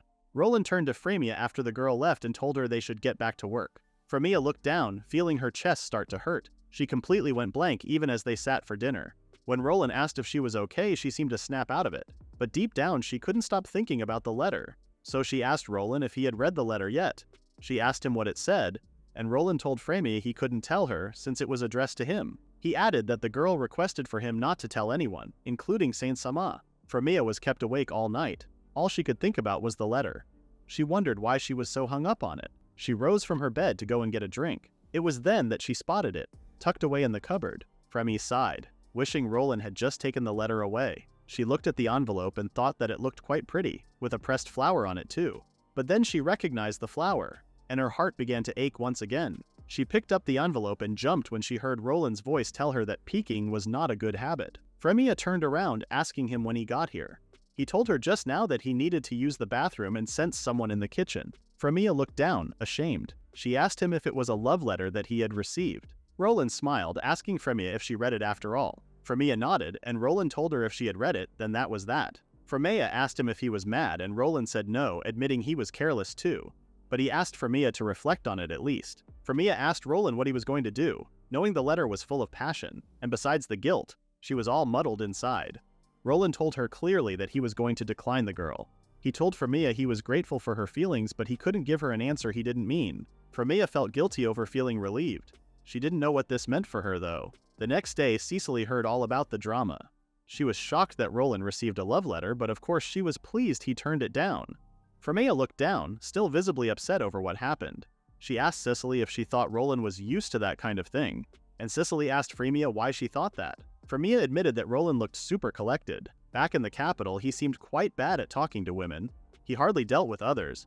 And while Frémea was the only one close to him, she used to worry about that, and now she felt weirdly complicated about it. Cecily smiled. She was convinced that it was because Roland only had Frémea in his mind. She suggested to Frémea that she should just ask Roland directly, and that way he may actually tell her why. Frémea looked down, admitting that doing so might be quite embarrassing. Cecily, frustrated by both Roland and Frémea's lack of persistence, decided that she would ask him herself. She took hold of Frémea and led her through the streets. Frémea cried that he would be mad, especially if they interrupted him in the middle of work. Cecily told her that he was just doing a small job today and it would be quick. They arrived at the site, and Frémea was welcomed by the woman managing the house. Frémea asked if Roland was around, and the woman explained he had finished for the day, so should be heading home now. Frémea smiled, telling Cecily they had just missed him. But Cecily wasn't letting this one go. She asked the woman which direction he was heading, and the woman told them that she saw him talking with a woman, and they went towards the market street together. Frémea and Cecily gasped, "A woman?" They sprinted towards the market. Frémea could only pray that it wasn't the girl from the letter. Soon enough, they found Roland with another girl. Frémea was relieved to see it was someone other than the girl who came in. But this girl did come to the church for advice one time, and they hadn't seen her since. From the outside, they looked like a couple. Frémea began to sweat, seeing them enter a store. So the girls went closer to see that it was nothing other than a jewelry store. They peeked through the windows, gathering that Roland and the woman were shopping for something. Roland even picked up a ring. Frémea wanted to cry seeing Roland buy someone jewelry. She saw how happy he looked too. She felt so pathetic. Frémea asked Cecily if they could head back, knowing that they shouldn't get in the way of him. Once they were back in the church, Cecily called for Frémea to talk to her about earlier. But then she heard Roland announce that he was back. Frémea welcomed him, and Cecily blurted that she would be on her way, despite Frémea asking her what she was about to say. Cecily told her it truly was nothing, leaving the church before anyone could say another word. Roland and Frémea sat for dinner, and Frémea was as silent as ever. Roland asked if there was something wrong, seeing she hadn't touched her meal. Frémea told him it was nothing. She was just sleepy and didn't get much rest today. But Roland knew there was more to it than that. He looked super worried about Frémea, who wasn't her usual self. Frémea knew she couldn't face Roland at all, and she told him she would sleep early tonight. That night in bed, Frémea felt guilty that the day Roland's kindness turned towards someone other than her. She didn't want to realize it. She decided that starting from tomorrow she would act normal. Otherwise he would worry. But Frémea couldn't help but feel the pain in her chest. She woke up to Roland's voice asking her if she was awake. He apologized for disturbing her but asked for a moment. Frémea jumped up, beginning to panic. She asked him what it was, and Roland announced that he had something he wanted to give to her. He handed her a box and told her he was meant to give it to her tomorrow, but he hoped it would lift her spirits now. Frémea opened it up to see a beautiful necklace. Roland told her it was a present for her, explaining that she might not remember, but tomorrow marks exactly 8 years since he became her knight. Frémea smiled, realizing it was true. Roland continued to say that the event was special to him, so he wanted to give her something. And he didn't know what would be best, so he asked someone knowledgeable and chose with their help. Frémea remembered Roland's smile in the jewelry shop. Was that smile because he was thinking about her? She felt super embarrassed, knowing Roland was always putting her first and always looking for what would make her smile. Frémea thanked Roland, telling him she was so happy and would treasure the necklace. Roland looked into Frémea's eyes and told her he was glad.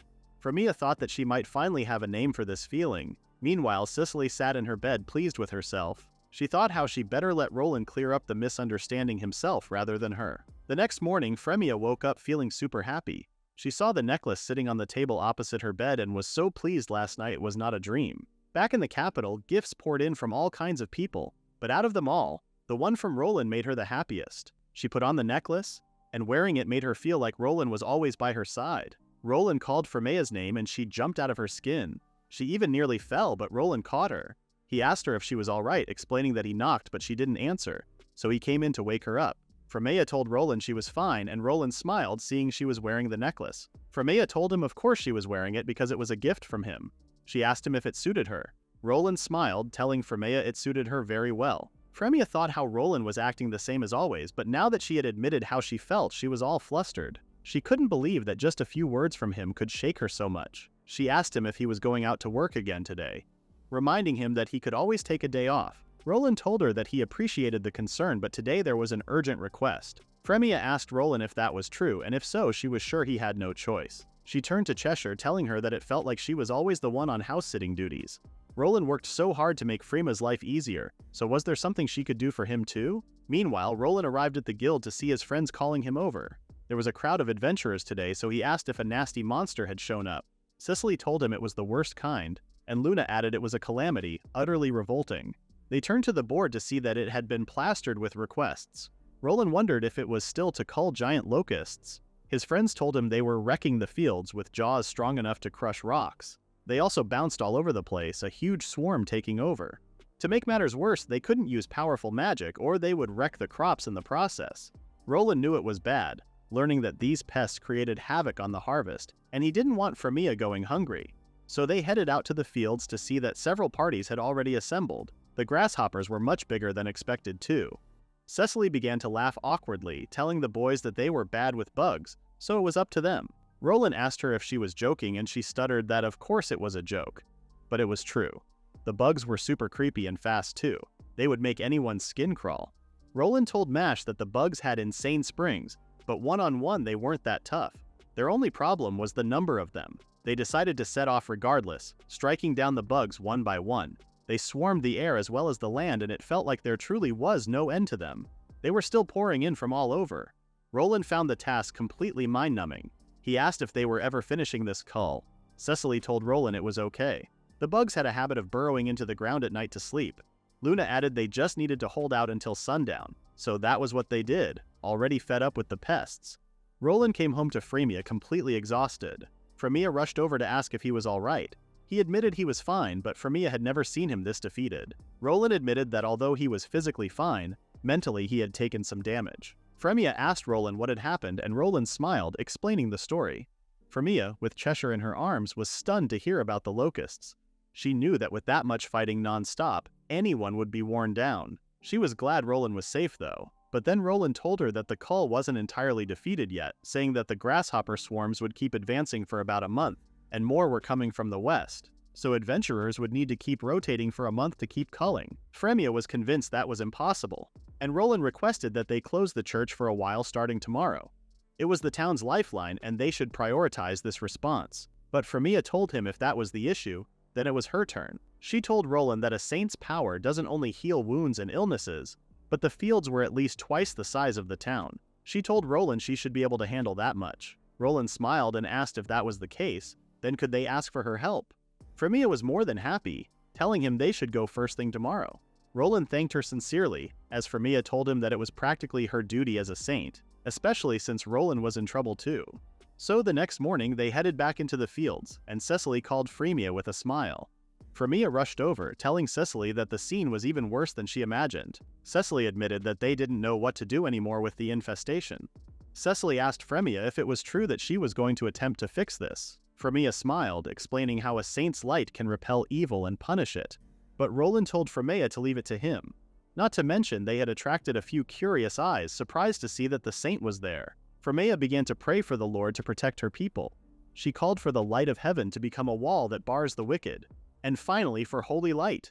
The light appeared, expelling the bugs in a split second. The fields were clear as daylight. Frémea breathed out, knowing it was done. Cecily leapt onto her, amazed that Frémea had eliminated the monsters. The townspeople thanked her. Frémea explained that her prayer set up a barrier so they would be fine for a while. Of course, Roland expected nothing less of Frémea. He smiled proudly at her. Frémea grinned, telling him it was only natural. She told Roland that from now on she wanted him to lean on her more and that she could step up when it counts. Roland looked into Frémea's eyes, telling her yes. Frémea was relieved that she could help out today, but as everyone celebrated, a dark figure felt Frémea's presence. And he didn't like it. Goblins, demons, monstrous wolves, and other creatures gathered with one motive: to kill. They wanted to shed blood and destroy the saint. News that a monster horde was on its way spread like wildfire, and the adventurers knew they needed to prepare themselves.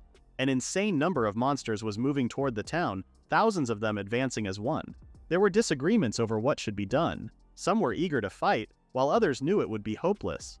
Cecily announced that guilds from other towns were calling in to help, but even that might not be enough to defeat them. Roland told Cecily that Luna was right. Monsters don't swarm across species. Small mixes happen, but a flock of that size doesn't occur in nature. There was only one exception, when something with overwhelming power was controlling them. A demon or the Demon Lord's army. Mash told Roland he sure knew a lot. Cecily yelled, asking if it was true that there was a Demon Lord, and she was informed that the great nations were already at war with the Demon Lord's army. They had no idea why they were targeting a small town. Mash agreed they could never guess what demons were thinking, but they needed to do what they could. The girls agreed, but Roland had a really bad feeling about this. He could only hope it would turn out to be nothing, but if not, they needed to be ready. Roland told Frémea that the large-scale operation was in 5 days and that they would intercept the monsters before they reached the town. Frémea asked Roland if he was going too, and reluctantly asked if there was a chance of victory. Roland closed his eyes, telling her he couldn't promise anything. But what he did know was that Frémea needed to evacuate, but Frémea said no. She was fighting too. Roland asked her what she was saying. The force was far too powerful and it was too dangerous. Frémea told Roland that she knew he was putting her safety first. That was exactly why she could raise a barrier to protect everyone and heal the wounded, which would raise their odds of survival. Roland couldn't deny that having Frémea there would help many, but he didn't want to put her in danger. Yet Frémea couldn't imagine Roland going into battle while she ran away. She knew he was strong, but she worried about him too. She couldn't just sit and wait. She smiled, telling Roland she knew she would be safe because he was there to protect her. She knew it was unfair to say, but deep down she believed she had to do this. Roland told Frémea he understood and he would swear on his life to protect her. The day of the operation approached soon after. Frémea and Roland headed to the cliffside and knew it was time. They saw the monsters approaching. They had scraped together an army of 1,000, but the gap was still huge. Cecily admitted that normally they would have no chance, but this time was different. Mash called everyone to their battle stations as the monsters crossed the line. They planned to ambush them in the ravine so they couldn't flood the plains and to fight inside the Saint's barrier. Roland explained that this barrier blocked attacks coming from the outside. Any monster that got in would have its abilities lowered, while allies would be boosted. Inside the barrier, the blessing healed light wounds instantly. Unless it was a killing blow, no one would die. Frémea explained that she needed to keep praying to maintain it and that she couldn't move. If it was heavily damaged or if she reached her limit, the barrier would drop. It was a heavy burden on the Saint, Roland announced, but Frémea told him he would be using his physical strength just as much. Cecily knew it was a race against time, and they vowed to keep Frémea safe no matter what. Frémea looked at everyone and knew she was ready. She held her hands together and began to pray to shield their people from the wicked and to bring hope. Everyone gasped as the light appeared, and the monsters stopped in their tracks. Cecily announced for everyone to move out, and Roland would guard the Saint. The battle began, and the adventurers fought hard and fiercely. The monsters were terrifying, appearing in all shapes and sizes. Some were giants, taking several people to bring down. Someone screamed that a large one was coming Roland's way, and he turned to see a panther snarling at him. He raised his sword and killed it swiftly. Fortunately, the battle was going smoother than he expected, but the monsters kept coming with no end in sight. Roland looked around and Cecily asked him what was wrong. Roland noticed he had not yet seen the demon leading the swarm, despite it being a while. They wondered if he had fled after seeing the barrier. But then there was a noise. Roland yelled for Frémea, who looked up. There was a loud bang, and she saw that the barrier had been shattered. Roland asked if she was all right, and Frémea told him she was but needed to repair the barrier quickly. The demon lord had broken through it, and Roland couldn't believe how strong he was. The creature appeared suddenly behind Frémea and Roland, fascinated by the power the saint possessed. Roland called for everyone to be careful as they surrounded the creature. The demon snarled, asking if they intended to fight him. The men told him he was foolish for entering, as he was surrounded now. But the demon did not hold back. He clicked his fingers and the blood of the fallen monsters splattered across the adventurers. He was capable of controlling the dead, and thanked the adventurers for leaving so much blood behind. He turned to Frémea, telling her it was an honor to meet her. The demon pranced around Frémea and Roland with an unnerving grin on his face. Both of them stayed put as Mash attempted to attack the demon from behind. Luna also held her staff up, trying to corner him. Roland rushed over, bracing his sword, but before any of them could reach the demon, they were stopped by an inexplicable force. The demon screeched that they were no match for him. Cecily rushed over to try and help, but it was no use. The dark powers of the demon held everyone back, eventually even snapping Roland's sword. Frémea screamed Roland's name as he was thrown against the barrier. He could hardly breathe as the demon's web wrapped itself around his neck. Frémea knew she needed to focus. If she stopped praying, the divine protection would drop. The others would be fine, but she had to do her part. The demon approached Frémea, pleased that they could finally have a calm conversation. Frémea told him she wouldn't let anyone get hurt and that she would protect them. The demon told her to relax because from the start, she was his target. Frémea asked the demon what he meant, looking at him with pure fear. The demon told her he meant exactly what she feared. He had abandoned the demon king and led this horde here for one reason: to kill Frémea. He told her that a saint's power even worked on demons, a threat that would hinder them eventually, so he decided to remove the peace first. That was why he came. And Frémea was too slow, too focused on protecting her people. He told her that because of her, her friends would continue to bleed out and more humans would die. Frémea told him no, but deep down that was what she feared, that she was the one who had attracted the demons here. Frémea began to sob, apologizing. If she hadn't been here, none of this would have happened. The demon told her that her sin could only be paid with death. He would pardon her friends for the price of her life. Frémea asked him if she died. Would he let everyone go? He said yes. Frémea knew this was her chance to save everyone. She was the saint, and this was what she needed to do. The demon told her he could tell what she was thinking before offering to kill more people to help her decide. He pointed to Cecily, and Frémea pleaded with him to wait. The demon told her she needed to decide. Frémea knew he was right. If she gave her life, everyone would live. The demon applauded her decision, and Frémea began to cry. She closed her eyes, knowing this was it, but all she could think about was Roland. Roland was weak and bleeding out. He was barely conscious. But a little boy spoke to him, telling him that the woman he cherished was breaking in front of him. He needed Roland to remember his duty, not to let Frémea feel fear. Even if it meant he could no longer stay by her side, even if she came to hate him, even if he faced the hell of losing her. Roland's eyes opened and he lunged at the demon who was about to end Frémea's life. He punched him across the face, ordering him to stay away from the saint. Frémea gasped, unable to believe Roland was standing in front of her. Something was growing from his head. Were those horns? The demon asked Roland why he was here. The son of the former demon king, Beelzebub IV. What was this guy saying? Roland was the demon king's son? Roland told Frémea it was true and that he would explain later. And out of nowhere, Cheshire appeared. She told Roland he had called her. Roland instructed her to protect Frémea. Cheshire transformed into her human form as the demon asked if she was going to side with the humans. Cheshire told him her soul was bound to Roland. Frémea couldn't believe what was happening. Everything was moving too fast. Roland faced the demon, who declared that Roland should be dead. Roland apologized for disappointing him but declared that he was not. The demon told Roland he was disappointed for siding with humans, but Roland argued that he was half human, so he was not wrong. The demon held out his hands, expelling more magic. He told Roland his resistance had gone on long enough, as he thought Roland was the same as the last demon king. He wanted him gone. But Roland was not going to give up now. Despite the demon calling him tainted and a waste of space, he held out his hand, expelling similar magic that broke the demon's spell. He told the demon it was his turn, generating a sword. It was the demon blade, Levia, or in other words, Roland's father's keepsake. He asked the demon if he was ready. The demon pounced with all his force, as did Roland. They battled viciously for what felt like forever. It was like nothing anyone had ever seen before. The demon couldn't believe how strong Roland was, especially since he was not a pure demon. But Roland told the demon that didn't make him weaker. He thrust his blade into the demon's stomach, which made the demon laugh. He told Roland not to worry, he would unleash the rest on him soon and he was looking forward to it. Roland stepped away from the wrecked battlefield. Everyone had witnessed what had just happened. He closed his eyes before approaching Frémea. He held his hand out asking if she was hurt. But Frémea had no words. Instead, he suggested they move somewhere else, but Frémea told him that here was fine. Roland knew what Frémea needed. She needed him to explain and she wanted to hear it now.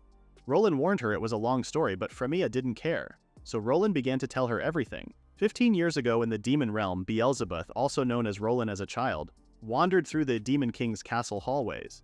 He smiled as he saw his mother, who wished him a good morning. His mother was on her way to sword training and Belle wanted to join in. His mother smiled, letting him participate too. Belle eventually got struck and gave up, crying in pain. His mother asked if he was really giving up already, and Belle told her she was far too strong for him. His mother reminded him that at this rate, Belle would never be a man like his father. Speak of the devil, the Demon King, also known as Belle's father, arrived. The story was that although Belle's father was a Demon King, he fell in love with a human woman who turned out to be Belle's mother. His mother was a talented swordswoman able to defeat anyone. The Demon King approached his wife asking if she and Belle were training. He wanted to check on them. Belle curiously looked at his parents, who were clearly in love, and asked why they married each other. His father laughed, telling him that he and Belle's mother were actually enemies at first. But after crossing blades again and again, the king realized that humans were not just fragile things. Sometimes they're strong and beautiful too. And that was why he fell for Karyuna. Belle found it hard to understand and his dad smiled, supposing his son was too young for this tale. All Belle knew was that he loved his parents, and that marked the peaceful, happy days. Back then he believed tomorrow would come naturally. He remembered the names people would call him, half-breed and filthy. His mother got sick and he begged for her to stay with him. His mother's illness marked anarchy, with demons using it as an example of why they were racially superior to humans. They shunned Belle's father, believing one who associated with humans was not fit to be king. So they set out to kill the royals, and Belle was certainly not going to be spared. His mother's illness was included, a spark in the coup led by ministers who scorned humans as lesser. His father had to lead Belle through the castle, trying to get him to safety. But all Belle could think about was why his father wasn't fighting. He knew his father was strong enough to defeat them with ease, but his father said that even if they betrayed him, they were still his people. And failing to guide his own was a sin he needed to carry. Before Belle could say another word, his father told him to run. He instructed him to cross to the human continent where he would be safe. But Belle, already struck by grief, pleaded for his father to let him stay. Belle's fate would be inevitable if he had stayed in the kingdom. His father pleaded for his son to forgive him, telling him to run as fast as he could. As much as Belle pleaded, his father's decision was final. He told his son to live as whoever he wanted and to be true to himself. He cradled Belle one last time, reassuring him he would be fine. And that was it. Belle woke up on the shore of a land he didn't know. He was completely alone and afraid. He wandered the lands, remembering his father's last words, telling him to live. But he didn't even know how to make it through each day. He had no aim. He could only wander through villages and towns, listening to the hearsay about the Demon King hating humans. So he found sanctuary in the woods, resting by a tree. That was until he was approached by a snarling wolf. But Belle had given up, and he even thought that if he was going to die, at least he would see his parents again. It was then that he met her. Frémea. Back then she was a little girl who prayed for Belle to live. Frémea introduced herself, and Belle was about to formally introduce himself. But then he remembered that his real name might cause him some trouble. He lived in Frémea's village, where she took him in and befriended him. Those gentle, somehow familiar days with her healed his heart and body. Belle never thought he could feel this way again. He knew that if he could stay with this girl, then maybe he could keep living a little longer. One day Belle woke up to hear that there were envoys from the capital. No one was sure why they were there, but Belle feared they were here for him. He listened in on the meeting at the council. To his surprise, the officials were not there to discuss Belle. They were there to discuss Frémea. They were planning for her to inherit their nation's treasure, the mantle of saint, and decided to wait until she was 10, starting with teaching her the basics. So Frémea was set to be a saint, and things began to make sense to Belle. What healed him that day was a saint's light, and when she turned 10, she would be taken away. Belle feared he wouldn't be by her side after that. He sat in the field thinking to himself when Frémea approached him with a smile. She passed him a good luck leaf and Belle smiled. He told her that he wanted her to keep it. Frémea smiled and Belle knew that he needed to do everything he could to protect that smile. This world was cruel, and this time he needed to protect what was precious. So he decided that he would become the saint's knight, a new purpose and a reason to live. 5 years passed and Roland stepped foot into the capital, where Frémea was waiting with a nun. Bel announced that from today, he would protect Frémea as her personal knight, introducing himself as Roland. Roland looked up to Frémea to tell her that was his story. Frémea asked if he truly was that boy from all those years ago, and Roland said yes. As he grew older, his hair grew darker and he took a new name to hide his identity. Frémea didn't seem to realize it was him, so he kept it quiet. He knelt before Frémea and apologized to her for hiding all this time. He told her he was a hybrid, half human, half demon, and because of that he could no longer stay with her. If he did, he would only poison her life. Frémea gasped, but Roland knew he would be feared, and he couldn't erase the fact he lied. Even from afar, if he could watch over her from the shadows, that alone was enough for him. He told Frémea serving her had been his greatest honor, and he needed her to live strong. Roland got up and began to walk away, but Frémea clung to him. She pleaded for him not to leave her, not to disappear from her life. She told him being a saint was not something she chose. Once they took Frémea to the capital, she had no freedom. They drilled proper saintly behavior into her, speech, manners, how to eat, how to walk. It was like Frémea was imprisoned and she wanted to run, but he knew she couldn't. In those moments, she would think of the boy she lived with, and she wanted to stay with him forever. But one day he vanished with no word or trace. She clung to those happy days and kept going. The day she entered the church, she met Roland and she stopped longing for freedom. Frémea told Roland he was always there for her, gentle when she needed it, strict when she needed that. She made it here because Roland was by her side. She told him not to leave her. She didn't care what he was or the past he carried, and if he needed to go somewhere, she would go with him as long as she had him. She asked him to stay. Roland hugged her as she cried, and he thanked her. The next day, Frémea woke up to Roland telling her breakfast was ready. It was like any other morning, with Frémea still sleepy. The only thing that got her out of bed was Roland telling her breakfast was going cold. Sometime after the battle with the demon, the city slowly found its peace again. Frémea returned to the crowd with Roland and apologized to everyone. She told them the attack happened because she was here in this city, and she endangered people. She announced that she would leave this town after what happened today. But to her surprise, the townspeople did not want her going anywhere. They told her she did nothing wrong, and since she arrived, she had helped more people than they could have ever imagined. They couldn't bear the thought of her leaving them, not to mention the people needed her, and her protection meant that there were no fatalities during the battle. They knew that they were safe as long as she was there. They turned to Roland, calling him the saint's strongest knight. With him around, no one was beating them. Roland smiled, knowing the townspeople accepted him too. He promised to protect the saint no matter what. Everything precious to her, this city, these people, he would protect it all. The crowd cheered, and Frémea smiled brightly, knowing her knight was going nowhere. The townsfolk accepted why the demons came and even Roland's true identity. Roland brushed Frémea's hair that morning and admitted he didn't think they would forgive them. Frémea looked up, telling Roland he had always been by her side, and she knew he would still be there. She announced that she was so happy she met him, but she asked what she could give him back. Roland told her that as long as she was by his side, that was enough repayment for him. Roland headed out on his adventures and Frémea waved him goodbye. She told him to be safe. Roland took a breath and made his way to the guild. Flashbacks of the painful words people used to call him came to mind, but he knew this time was different.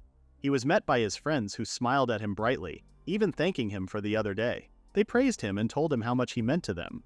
Cicely slapped his back, asking Roland if he felt relieved.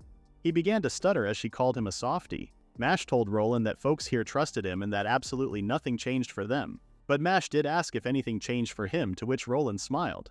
He told them nothing had changed for him either and thanked his dear friends. They all made their way to the dashboard to pick a task, and there Cicely asked Roland how Frémea was. Roland told her that she was doing fine thanks to her. Cicely breathed out, admitting she was worried Frémea would still be blaming herself. Roland admitted she does a little bit, she just doesn't show it. But the adventurers told Roland it was the least they could do and Frémea shouldn't be carrying anything. They decided to set off and Roland told them to swing by later.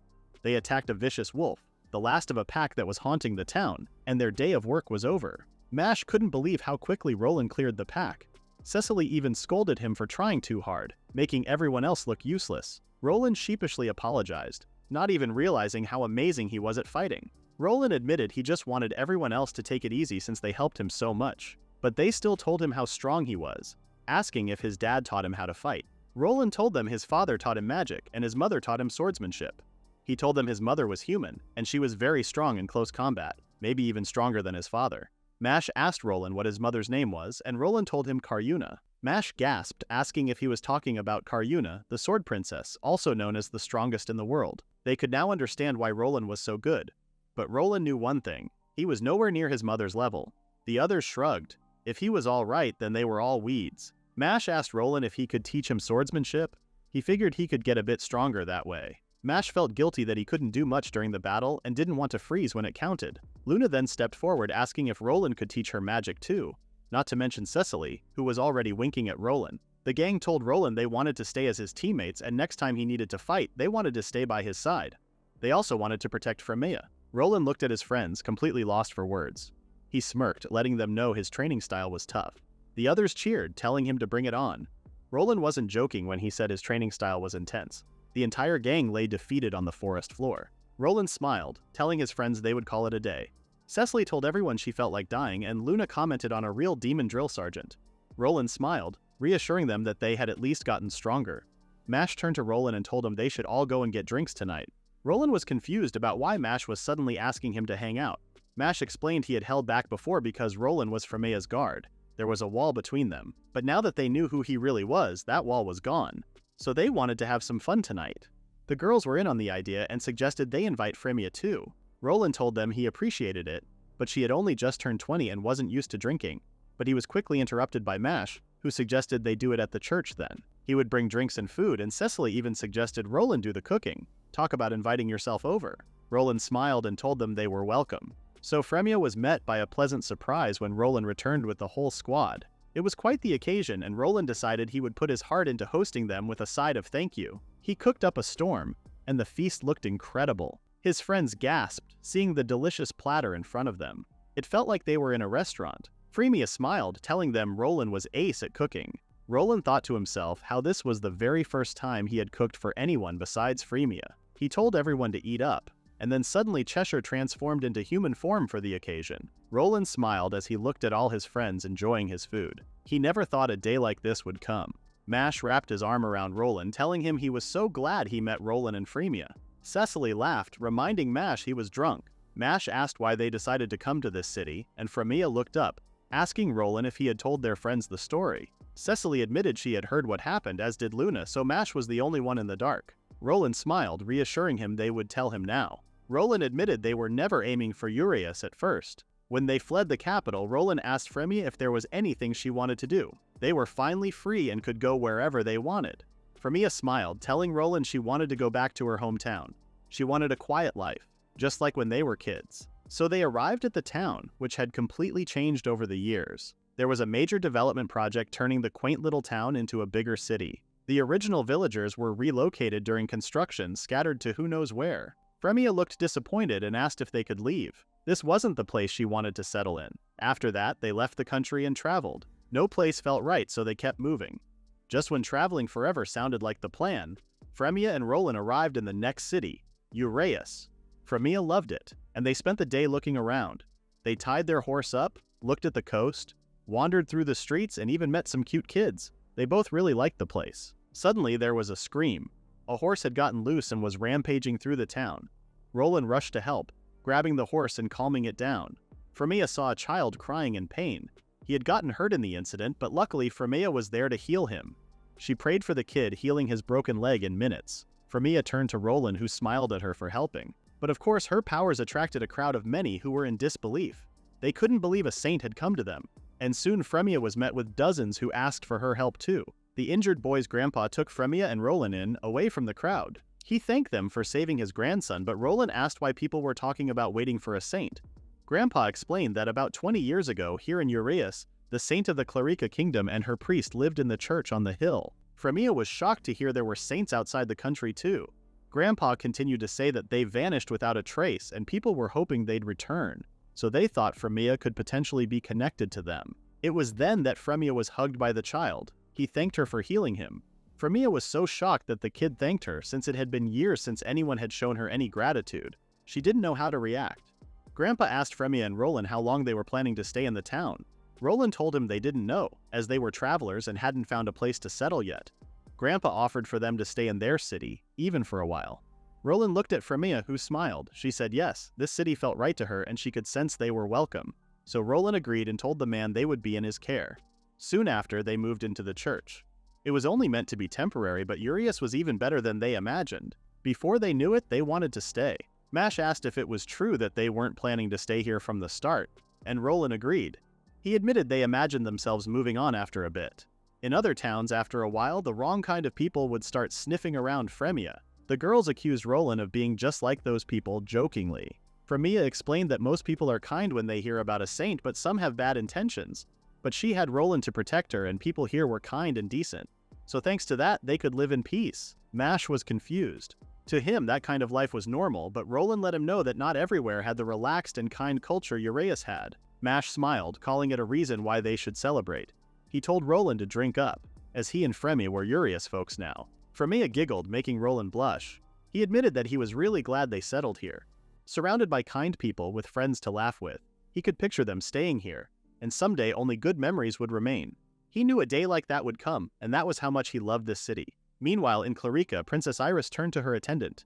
She told him she had a report. Frémea and Roland were busy cleaning the church when a few unexpected visitors arrived. They introduced themselves as envoys from the royal castle. Frémea began to sweat when she heard that, but Roland jumped in the middle of her and the men. He asked them calmly what business they had here. But then a woman appeared. She told them it was a pleasure to meet them both, already knowing their names. She introduced herself as Iris Klubal, the first princess of the Clarica kingdom. And she came because she had an important matter to discuss with both of them. She told them immediately that they needed to leave this town, and they needed to leave the country. Frémea's heart dropped as Roland asked her why she was saying that. Iris sighed, asking them if they knew about the war between the great nations and the Demon King's army. Roland told her that he had heard. Iris continued to say that the Demon King's forces had shifted course and were advancing towards their kingdom, and their target was Frémea. After the last battle, they clearly marked her as an enemy, and as long as she remained in the town, the demon army would keep coming. Frémea looked down, realizing that her presence was putting the town in danger. But then she heard a familiar voice. She turned to see an entire army behind her. Mash told Iris he heard everything, and they were her friends. He told her bluntly that whether Iris was a princess or not, she had no place to tell them to leave. Iris began to argue, but the townspeople assertively told her that they needed Frémea. She had done so much for them, and without her there would be a lot of people sick and miserable. People even told the princess that their children lived because of Frémea. And even if the demon army came, they were practically invincible because Roland was there. Frémea smiled, knowing she would always be supported. Iris went on to say she understood how everyone was feeling, but the matter had escalated beyond a single town. Even if that was what this town wanted, it would be the entire kingdom that would be endangered. She asked if they thought strangers elsewhere would accept their stance, or if they could take responsibility for every citizen. Frémea took a breath. She told her friends that she was grateful for them and how they felt about her and Roland. But she told them that by all rights, the safe and simple answer was for them to leave. She wanted to stay too, but she did not want to burden anyone. But before the words left her mouth, Roland stepped in and announced he would defeat the Demon King. Iris turned around asking what Roland said, and he repeated himself. He would defeat the Demon King and stop their advancement. That way the nation would not be in danger. Iris could not believe what he was saying, but Roland explained that he was serious, and part of the cause lay with him too. Frémea clung on to him, asking him to wait, but Roland told her it was all right. The current Demon King was the one who killed his father, and even without Frémea, he had a reason to fight. He knew he could not say he was certain of victory, and Frémea knew that too. She pleaded for him to stay with her, and then they could run away to somewhere safer. She could not push her hopes if it meant risking Roland's life. But Roland said no. Even if they ran, they would be chased, and sooner or later they would be cornered. Frémea knew he was right, but everything in her body did not want this to be the outcome. Roland took her hand, explaining that they needed to overcome this, or else they would never find peace. He asked her to trust him and wait for him. Tears began to form in Frémea's eyes, and she could see that Roland was afraid too, but he was pushing it away and worrying about her first. She knew she needed to answer that feeling, but then she saw her friends gather around Roland. They told her they would not let him go alone. Roland could not believe Mash, Luna, and Cicely stepped forward too. Mash asked him to let them go, and of course he hesitated. Mash smiled, admitting they were not the strongest, but thanks to him they were even stronger than before. He told Roland they were a team, and they would not let him go alone. And even if he were to say no, they would still follow him. Cicely told him that a lot of people would be crushed if he was gone. Roland looked over his friends and the townspeople. It was clear as day that they all wanted him to be safe. Iris told the town she would accept on a few conditions. If they failed to achieve this outcome within 1 month, no matter what the reason, Frémea and Roland must leave the country. Also, even within that month, if the demon army breached any town or city in their borders, the said land would be surrendered to them. She asked them if they agreed. Roland told them that the terms were fine. Iris continued to say that her unit would remain stationed in town during this period, and if anything happened, they would move immediately. So it was set. They had 1 month to defeat the enemy, 10 days to the Demon King's castle by the fastest route, and if they handled their marching army on the way, it would take around 20 days. So it left quite a decent buffer. But of course that was relying on things going smoothly, which they could not guarantee. Roland ordered Cheshire to stay and watch over Frémea, and she accepted. But she asked Roland to come back safely. Roland told her he would, and he was now about to leave. But before he did, Frémea stepped forward, tears streaming down her face. She thought she was ready, but she was still scared. It was the fear that this would end up being the last time, and it felt like the fear would crush her, and she had not told him anything yet. She wanted to tell him she loved him, but she knew that timing mattered more than anything. Roland looked into her eyes, asking her to trust him and wait. He would come back. Frémea held onto his hand before she began to smile, telling him she would curse him if he did not. So he needed to come back no matter what. So Roland left, knowing he had one more reason to live. They waved goodbye to Frémea and Cheshire, and then they were gone. Cheshire turned to Frémea, telling her young master would be fine. Frémea apologized, but she knew Cheshire wanted to go with him. She wanted to protect him, but she knew she needed to keep his wish too. So Cheshire swore that whatever happened, she would protect Frémea because she knew she was Roland's dearest person. Frémea smiled as she thanked Cheshire. Cheshire told Frémea not to worry, as Roland was the strongest in the world. He would win and walk right back through the door. And Frémea knew she needed to stay hopeful, and she would live and keep believing until they returned. And until Roland and she could finally say how they felt. The only thing she could truly do was pray, even if that prayer carried no power. She would still keep wishing for their future with everything she had. On the road, Roland, Cecily, Luna, and Mash camped, practiced, and traveled towards their enemy. Luna and Cheshire stayed productive and hopeful. And then the time came for Roland to make his way towards the Demon King. Frémea made sure to pray, even gathering the rest of the townsfolk to pray with her for Roland and her friend's safety. Soon, Roland reached the Demon Realm, the place where he grew up. Roland managed to sneak into the castle through a back entrance.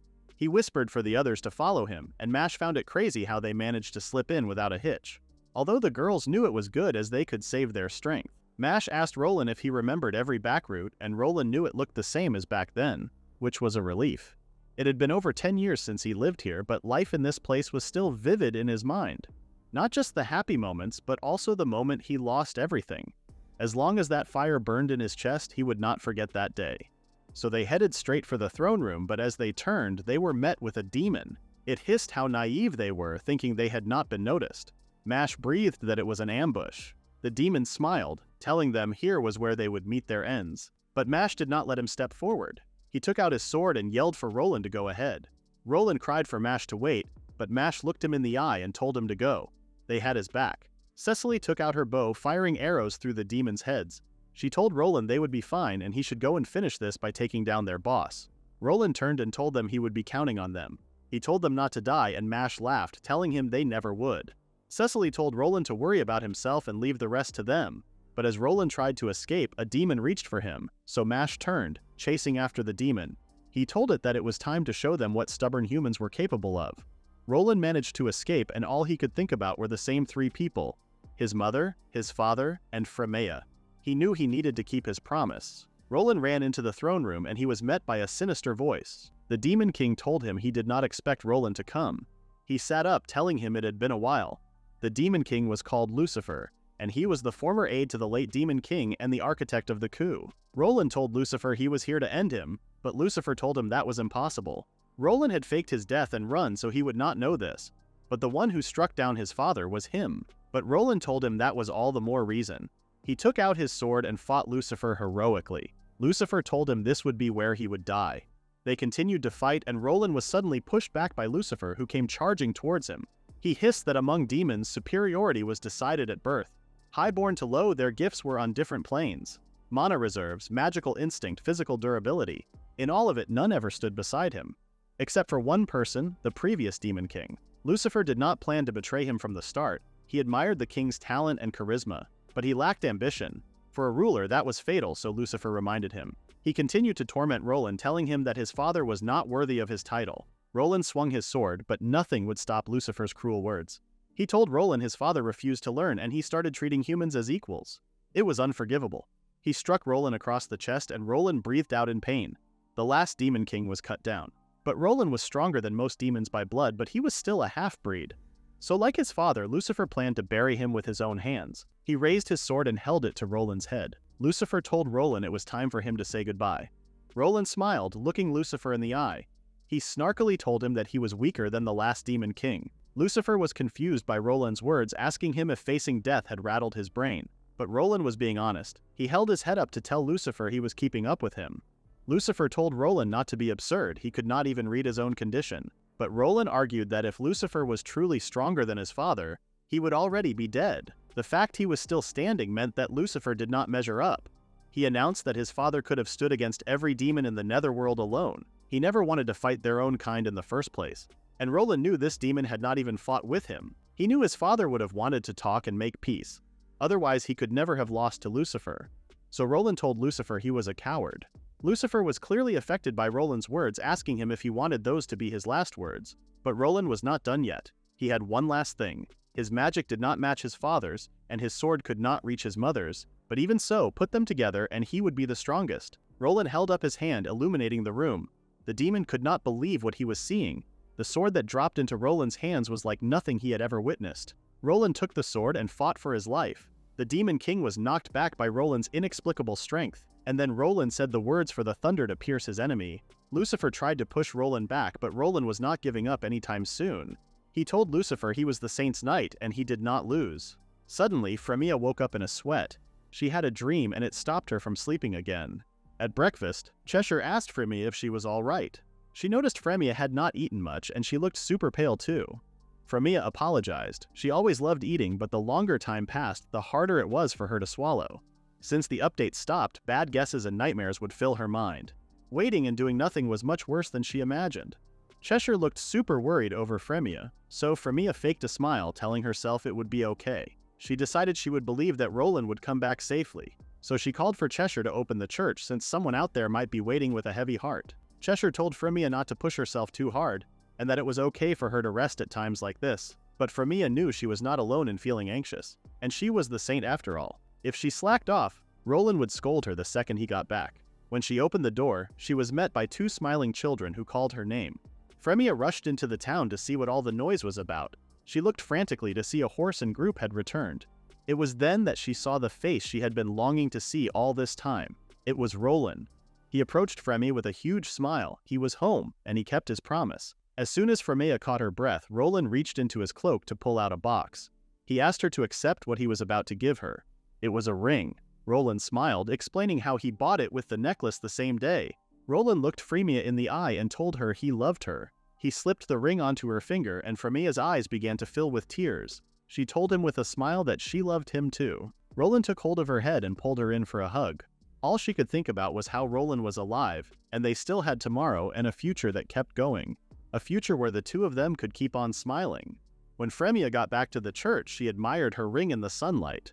Roland told her he loved her, and this was what it felt like when feelings were mutual. It felt like her chest was about to burst. She was so full of happiness.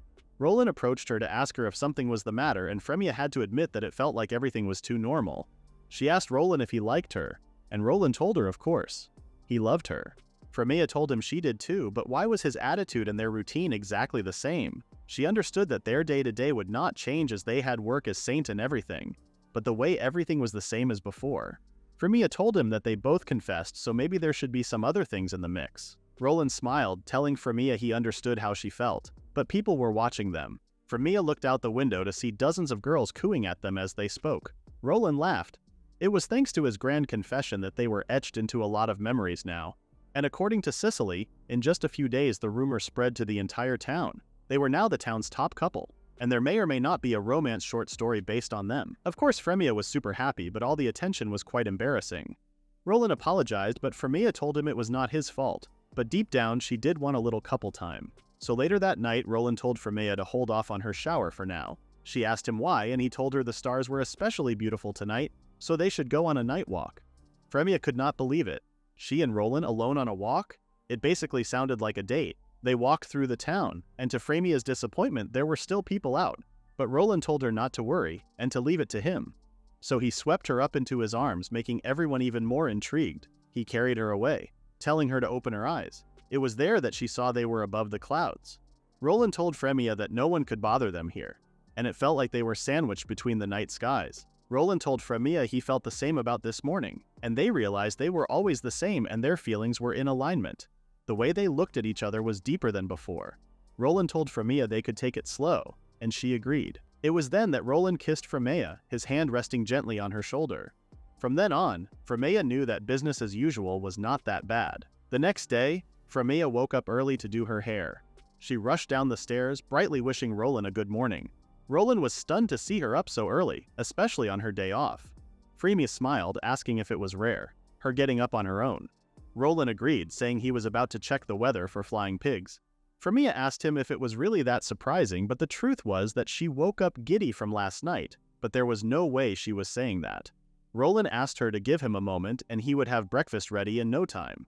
It was then that Cheshire returned. She wished Frémea a good morning and told Roland her patrol was complete. The church grounds and the outskirts were all clear. Roland told Cheshire she did a good job and he instructed her to wait in the dining room. Frémea thanked her and Cheshire smiled. Roland's cooking smelled amazing as usual, and Frémea suggested that maybe she should try cooking too. Roland was stunned once again. Frémea had never once said that. But all the way back in Chapter 4, Frémea did offer to help, and she reminded him of that. But now she wanted to learn, and for Roland to teach her. Roland told Frémea he could not recommend it. Cooking covers a lot of tasks and some involve knives. That was dangerous for Frémea, but Frémea wanted to help. Even if she could cook a little, it would still take some weight off Roland. Roland smiled, telling her that her thoughtfulness was enough to make him happy. Frémea's side, she knew no matter what she said, Roland was firm in his word. But he could at least try and let her help. Frémea knew she just needed to think how to convince him. And then she came up with a wonderful idea. Cecily stormed into the kitchen with Frémea by her side. She told Roland how Frémea expressed that she wanted to learn how to cook, so he should honor that. Roland chuckled that Cecily came all this way just to tell him that. He explained that cooking was more dangerous than it looked, and Cecily asked if he could show her something she could make that would not involve knives, like pancakes or simple things. Roland knew Cecily was right. There were things that Frémea could do that did not involve knives, so Roland accepted. Frémea smiled brightly, excited to learn. Roland told Frémea it would mean that her hands would get messy, however, and Cecily laughed, calling Roland overprotective. Frémea thanked Cecily for backing her once again, and Cecily told her to not mention it with a grin. Frémea told Cecily she could stay and they could all hang out together. But Cecily whispered that she would not get in the middle of Frémea and Roland's time together. She instructed Frémea to let Roland teach her, hands-on. She waved goodbye and Frémea was on fire. It did not help the fact that Roland asked what Cecily said. Frémea choked, saying nothing. So the cooking class began, and Frémea began by beating the eggs, adding the flour and cooking the pancakes on the stove. In no time they were finished, and they looked extra delicious. Cheshire came running in saying it smelled super sweet in the kitchen. Roland smiled, telling Cheshire how Frémea had made pancakes. Cheshire was super impressed with the result, but Frémea made sure to give all credit to Roland. She turned to him and thanked him for staying with her and protecting her. She thanked Cheshire too for patrolling every day and looking after her when Roland was gone. These pancakes were made as a thank you with all her heart. She told them both to enjoy them. Roland smiled, asking if she really made the pancakes for him and Cheshire from the very start. Frémea nodded and they both thanked her. They sat down to eat the delicious breakfast with tea as well. It truly tasted like happiness. The next day, Frémea prayed to the Lord for her people. She had a couple of visitors, starting with a pregnant woman. But after that, her requests began to become quite strange. A man came in, super distressed as he had a row with his lover.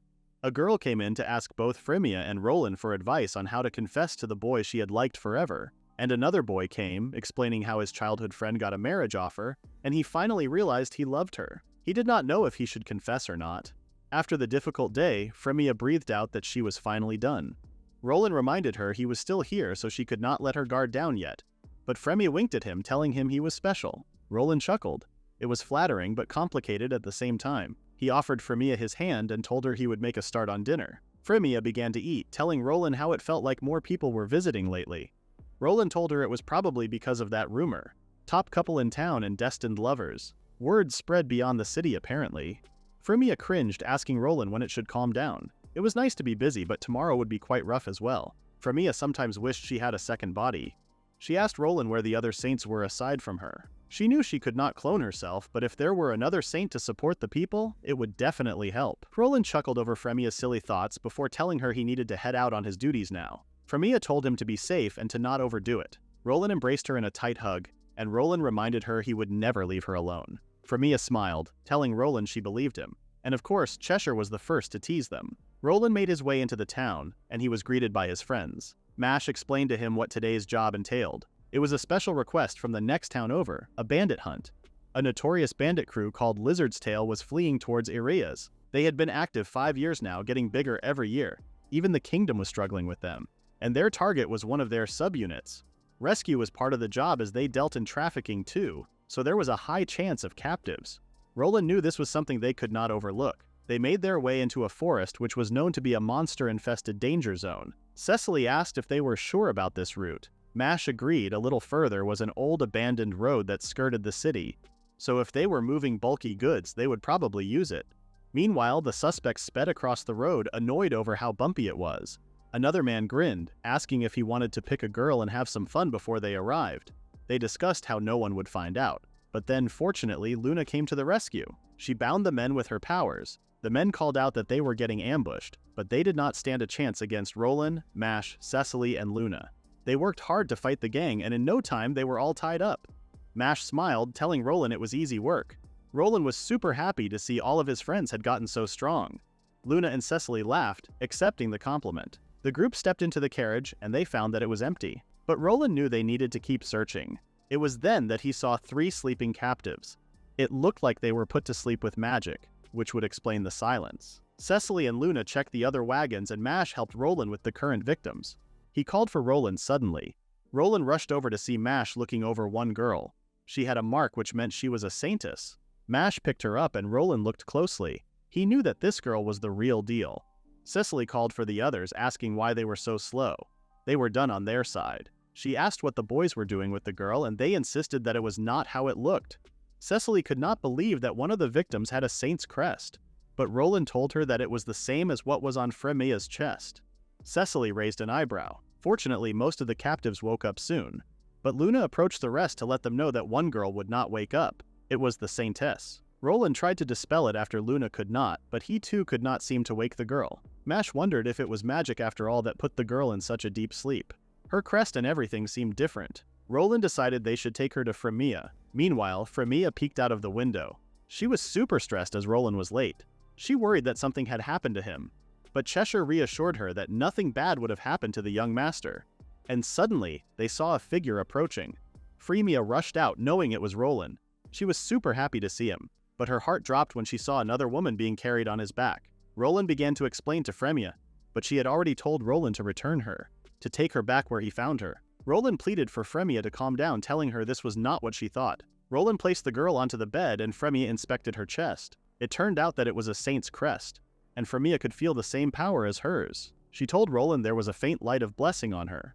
Roland asked if this meant that she was truly a saint, and Frémea nodded, and her deep sleep might be a kind of self-protection from her power. Roland asked if this meant that she was asleep by choice, and Frémea told him it was likely. But she began to pray, and soon the girl opened her eyes.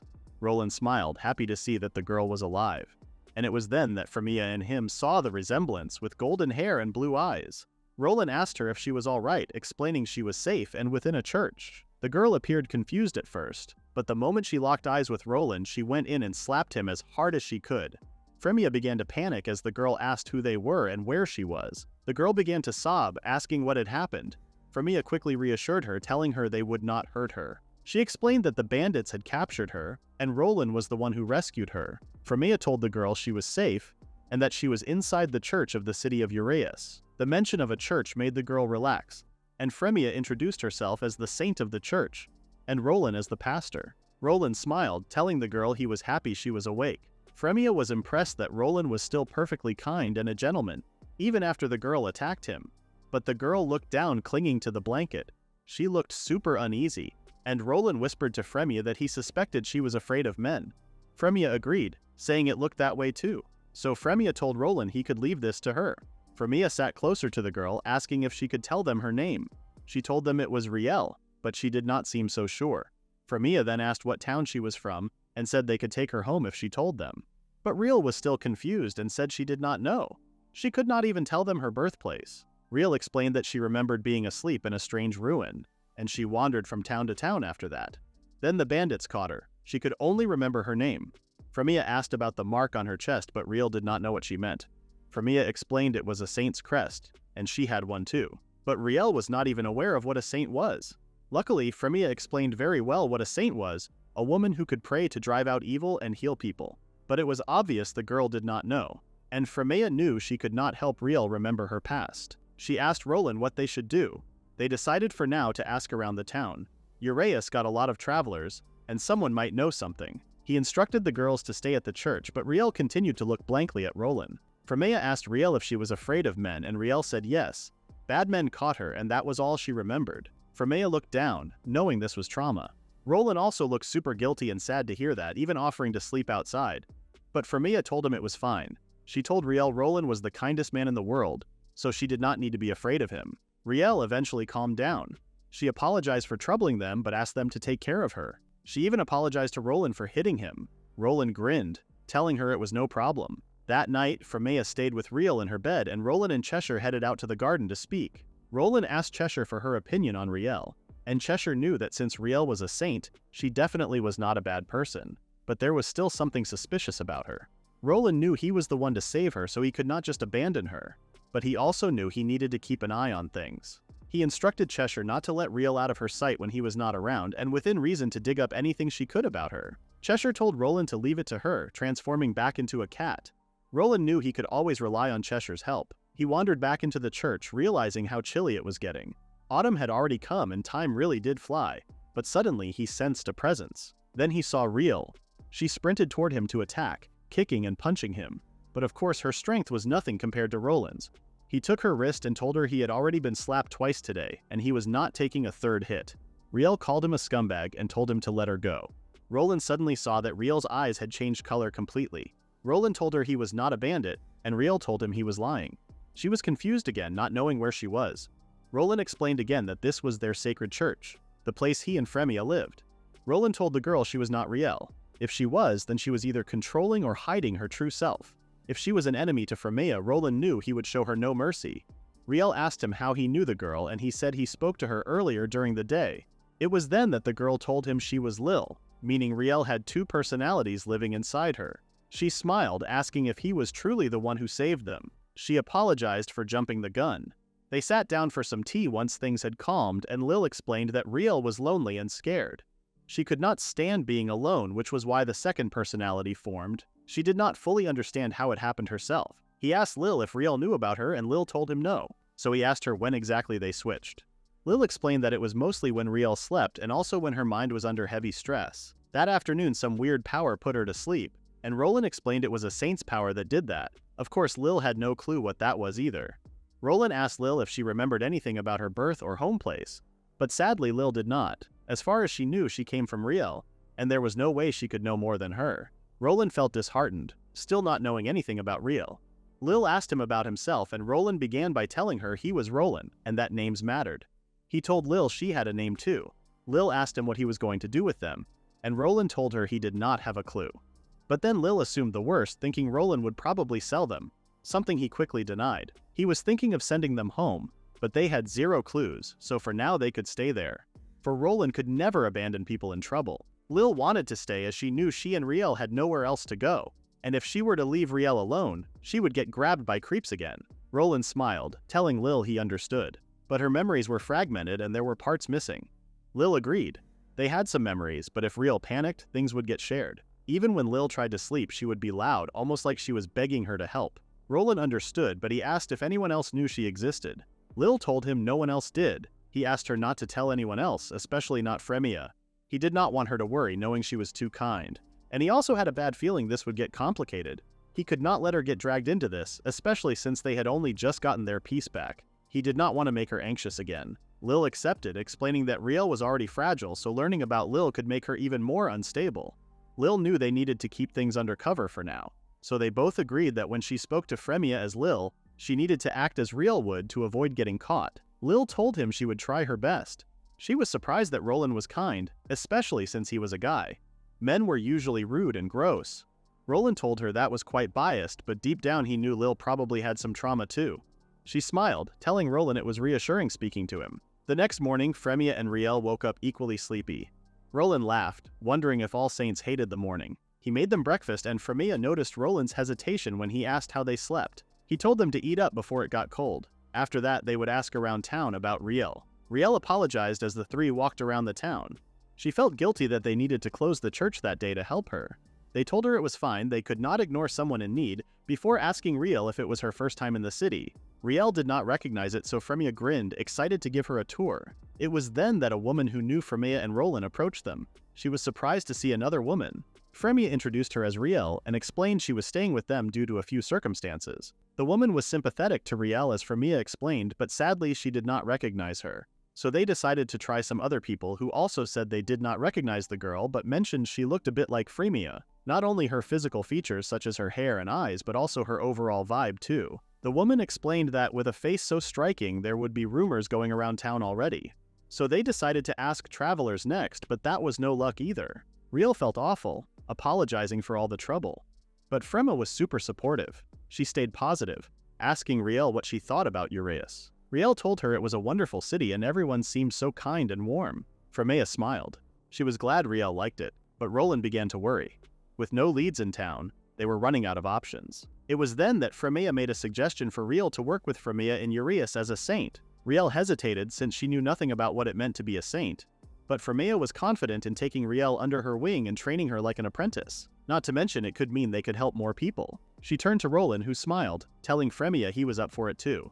Frémea turned to Riel, hoping she would say yes. Riel took her hand and agreed if Frémea thought she was good enough. So Frémea began her training the next day. She told Riel she would teach her the saint's work. Riel smiled, telling Frémea to take care of her. Roland was glad that Frémea was training Riel. It really seemed to get her fired up inside. Frémea taught Riel that she needed to start with her mindset. They were envoys who convey the Lord's will. To act as a saint, you must be calm, generous, and gentle like warm sunlight. So you have to hold yourself with confidence. Riel looked down, agreeing, but it was clear she was overwhelmed. Maybe this was where she needed the most support. Frémea told her it was fine. If she could not do it right away, they would build it little by little. She asked Riel if she knew words bestowed by the Lord. And of course, Riel had no clue. So Frémea told her a saint needs holy verses to work miracles. That is the message the Lord grants when you become a saint. Hers floated up in dreams when she was asleep. So she told Riel to try praying. They put their hands together and began. Riel was super proud that she was able to do it, and Frémea gave her the nod of approval. While keeping that pace, she would explain how they prepped to open the church next. So for today, Riel would observe Frémea, and that would be how she would learn. The church opened for visitors, and Frémea helped a wounded child. A man also came, super relieved that he had been healed and could work again, but Frémea reminded him to still take time to rest and not overdo it. The man asked curiously who the other girl was, and Frémea introduced her as Riel, bearer of the same powers as Frémea. She was still an apprentice, but soon she would be able to do everything Frémea could. Riel bowed, and the man was overjoyed to hear that there were 2 saints in one city. When the man left, Roland told Frémea and Riel that they did an amazing job. Frémea asked Riel how she found the day, and Riel was amazed. She told Frémea she appeared so confident and she looked super beautiful, like a goddess. Frémea blushed and thanked Riel. But to her surprise, Riel told her that it made her feel like she could not do it. Frémea told her that she was bad at the start, and it took her time to gain confidence. So she told Riel to take her time and get used to everything. Her words made Riel feel confident in herself again, and she even called Frémea her big sister. Frémea shrieked hearing Riel's nickname, but Riel explained it felt natural calling her that. Frémea smiled. Telling Riel big sister Frémea certainly had a ring to it. She was honored. Roland and Frémea took a short break. He brought Frémea some tea and handed some to Riel too. Riel bowed, formally thanking him. It had been about a week since Riel began serving as a saint, and she could now deliberately do small miracles like healing wounds. But it was still hard to stand tall in front of people, even with Roland, who was closest to her. With unfamiliar men visiting the church, Riel froze and got panicky. So Frémea decided to speak to Roland about it. She asked him if he had any ideas how to help Riel's shyness a bit more. At this rate, she would never be able to stand before anyone.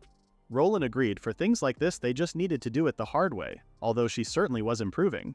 So Frémea came up with an idea, to start training, particularly to get used to men. Riel began to sweat when Frémea brought up the idea.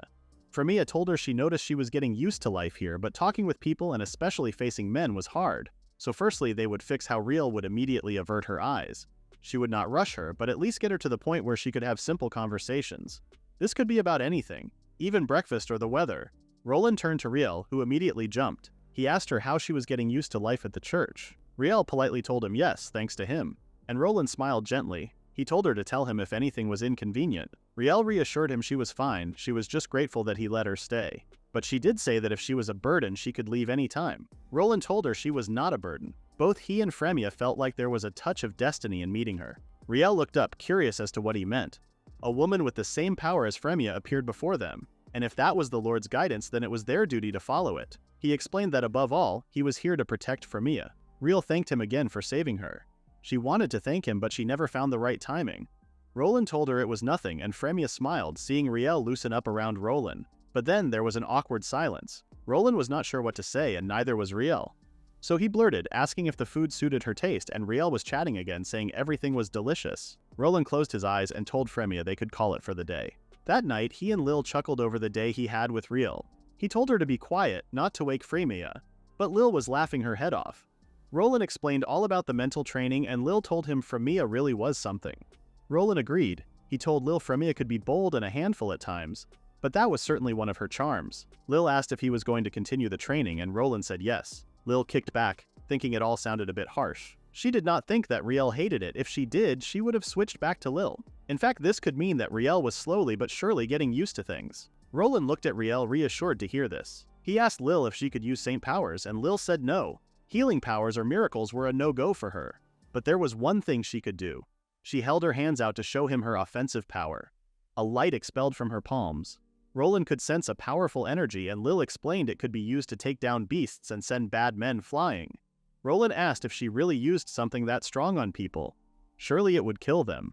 But Lil told him she just could not help him, especially after Riel got involved with those shady men. Back when she first woke up, she was not shy at all. She was pure and trusted everyone. But after getting tricked over and over, it changed her. So if she could truly feel safe again, she may go back to how she used to be. So Lil pleaded for Roland to take care of her.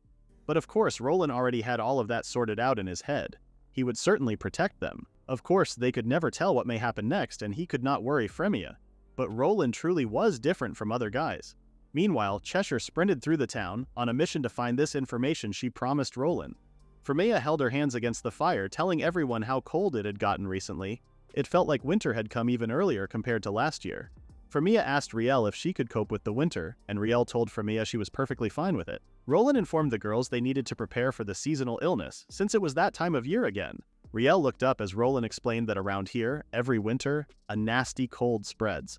Of course, Frémea reassured her it did not have much to do with them, as they were saints, but it meant that they would become extra busy with visitors. A woman came rushing in, crying for Frémea. She had a baby in her hands whose face was corroding with miasma. Roland and Frémea gasped. There was a faint scorched smell but no sign of burns. It was unlike the usual seasonal illness. Frémea reassured the mother that she would heal her child at once, and the woman thanked her. But Roland asked the woman when the symptoms first started. The woman told him 2 days ago, but it was like a tiny mole, so she thought nothing of it. And yesterday there was a sudden high fever and the black mole spread everywhere. Frémea nor Roland had ever heard of a disease like it. They did not know the cause, but as long as it was an illness, their prayers would heal it. Cheshire returned eventually, confirming no one else in the town had the same symptoms. So they all knew it was not a seasonal outbreak. Frémea thanked Cheshire, who was just happy to help. But suddenly there were more cries. It was the same girl, and it looked like there was an outbreak. Riel and Frémea rushed to heal them. Of course they were successful, but unfortunately the cases were increasing. They needed to think of a plan. The situation grew even worse, with the miasma returning on the baby's face, and the mother's too. Frémea was shocked. After the blessing, they should be resistant for a while. There was something very strange about this disease. Roland called for Frémea to tell her he needed to head to the Adventurers Guild, explaining that they were their best source for outside news. Frémea told Roland to be careful before he left. Mash was there to greet Roland, and he was pleased that he was fine. The group suggested that their training might make them less likely to catch it compared to the townsfolk. Cecily asked how Frémea was doing, and Roland admitted he was worried about her. Of course, she was doing her best, but she did put herself last at times like these. Roland called for the others to refer to the disease as Black Blotch for now, and Mash worked hard to find out information. It turned out that the suspected origin was the neighboring town Valentia. It was a small place but a common rest stop before entering Urias. It most likely spread by travelers passing through, but the root cause was still unknown. Roland thought to himself, the root cause was unknown, but a location was big. He thanked Mash for finding out what he did, and instructed the others to go straight to the church if they began to feel unwell. But Mash told Roland to wait, before asking him what he was planning to do. Roland eventually told him that he was planning on going to Valentia and checking it out himself. Of course, Mash told him it was risky, but Roland insisted he would be fine. Since he was half demon, disease and infections did not affect him. And if anything happened, they could rely on Frémea. Frémea was shocked to hear Roland's plan to travel to Valentia. He told her that if they wanted to change the situation, then that would be their best shot. He also announced he wanted Riel to join him. Riel turned to Frémea. If Valentia was seeing a spread as well, then a saint's power would be essential, but they could not leave the town unattended. If Frémea left too, then the town would suffer without a saint. So Riel was asked to go with Roland to help. Riel was still insecure in her abilities and lacked confidence, but Frémea reminded her that she was a real saint. She asked her to look after Roland too. Riel looked up, promising Frémea she would do her best. That night, Frémea and Roland went on a walk, and Roland asked her if she was tired after the long day she had. Frémea asked if she could hold him if she was, and Roland held out his hand. Both Frémea and Roland wished they had time for one another. But they were in the middle of a pandemic. All Frémea could hope was that Roland would take care of Valentia and Riel. Of course she trusted them, but she still worried. Roland told Frémea she might even have it harder than him, but Frémea told him she could do what she could. She asked Roland to be careful, and he told Frémea he hoped she would be too. Frémea looked up and asked Roland why he called Riel by her name, but not her. She reminded him that he could drop the formal speech around her, but Roland told Frémea he was her knight. Frémea smiled, telling Roland all that was in the past, and now they were something more. She held onto his face as he called her by her name. She smiled warmly. Roland reminded her he would still call her saint in front of others, and Frémea chuckled. The cold weather was making her very clingy. She pulled Roland in and wished him good night. He did too, smelling her sweet scent. When Frémea headed in, Roland sensed a figure behind the tree. It was Lil. She told Roland she was disappointed that she did not see them kiss. Roland admitted he was sad too that his night did not end with one from Frémea. Lil told him that he seemed quite cool though, but that made sense for Roland as there was nothing to hide anymore. Frémea was avoiding enjoying happiness just for them while so many suffered. He knew that they could make up for it though. Roland asked Lil if she remembered tomorrow's plan, and Lil was aware that just the two of them would be on this journey. Roland looked up, a bit surprised that was all she gathered. He told Lil that if anything was to happen, then he would need Lil and not Riel to act, as he needed her help too. Lil agreed, telling Roland she owed him one anyway for saving them. She wanted to say something else, but then quickly dropped it. After a while, she admitted that although the daytime her was unreliable, she would do her best to protect them all. Roland smiled as he accepted her promise. There was a type of cat named Nekomata, a halfway place caught between blessed spirits and demons, yet belonging to neither. Because of that, treatment in the demon lands was brutal. Kept like livestock and thrown away as fodder in battle. Roland found a kitty in a nearby field when he was a child. She was curled up, weak and afraid. She woke up in a warm room, however. Roland had brought her food and made a little bed. He asked if she was a Nekomata, hearing that she could eat the same food as them. She looked up as Roland placed some yummy food in front of her. She began to eat up, and Roland asked her if she had a name. The cat looked at him cluelessly. So from then on, Roland decided to call the kitten Cheshire. The servants discussed how Roland brought something home, another lowly in-between creature for that matter. It suited the young prince. Roland overheard them, but he did not care. They were jerks anyway. But Cheshire asked what was wrong with being in between. She shifted into a little girl. Roland explained that being both meant you have more than what other people do. Cheshire understood, but she reluctantly asked if it was really okay for her to stay with Roland. Roland smiled, reminding her she had already been living with him for months.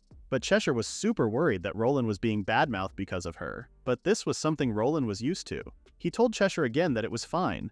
She could stay here, and if she ran off alone, he would never forgive her. Cheshire looked up to him. She had been wandering ragged with nowhere to go, and Roland found her, gave her a name, and gave her a place to belong. She vowed to become someone who could protect Roland, just like how he saved her. She decided she was born for this. So when the bad people came, searching for Roland, Cheshire was there. She remembered them being separated in chaos, but she knew deep down Roland was still alive. And that was when she set off on her quest for him.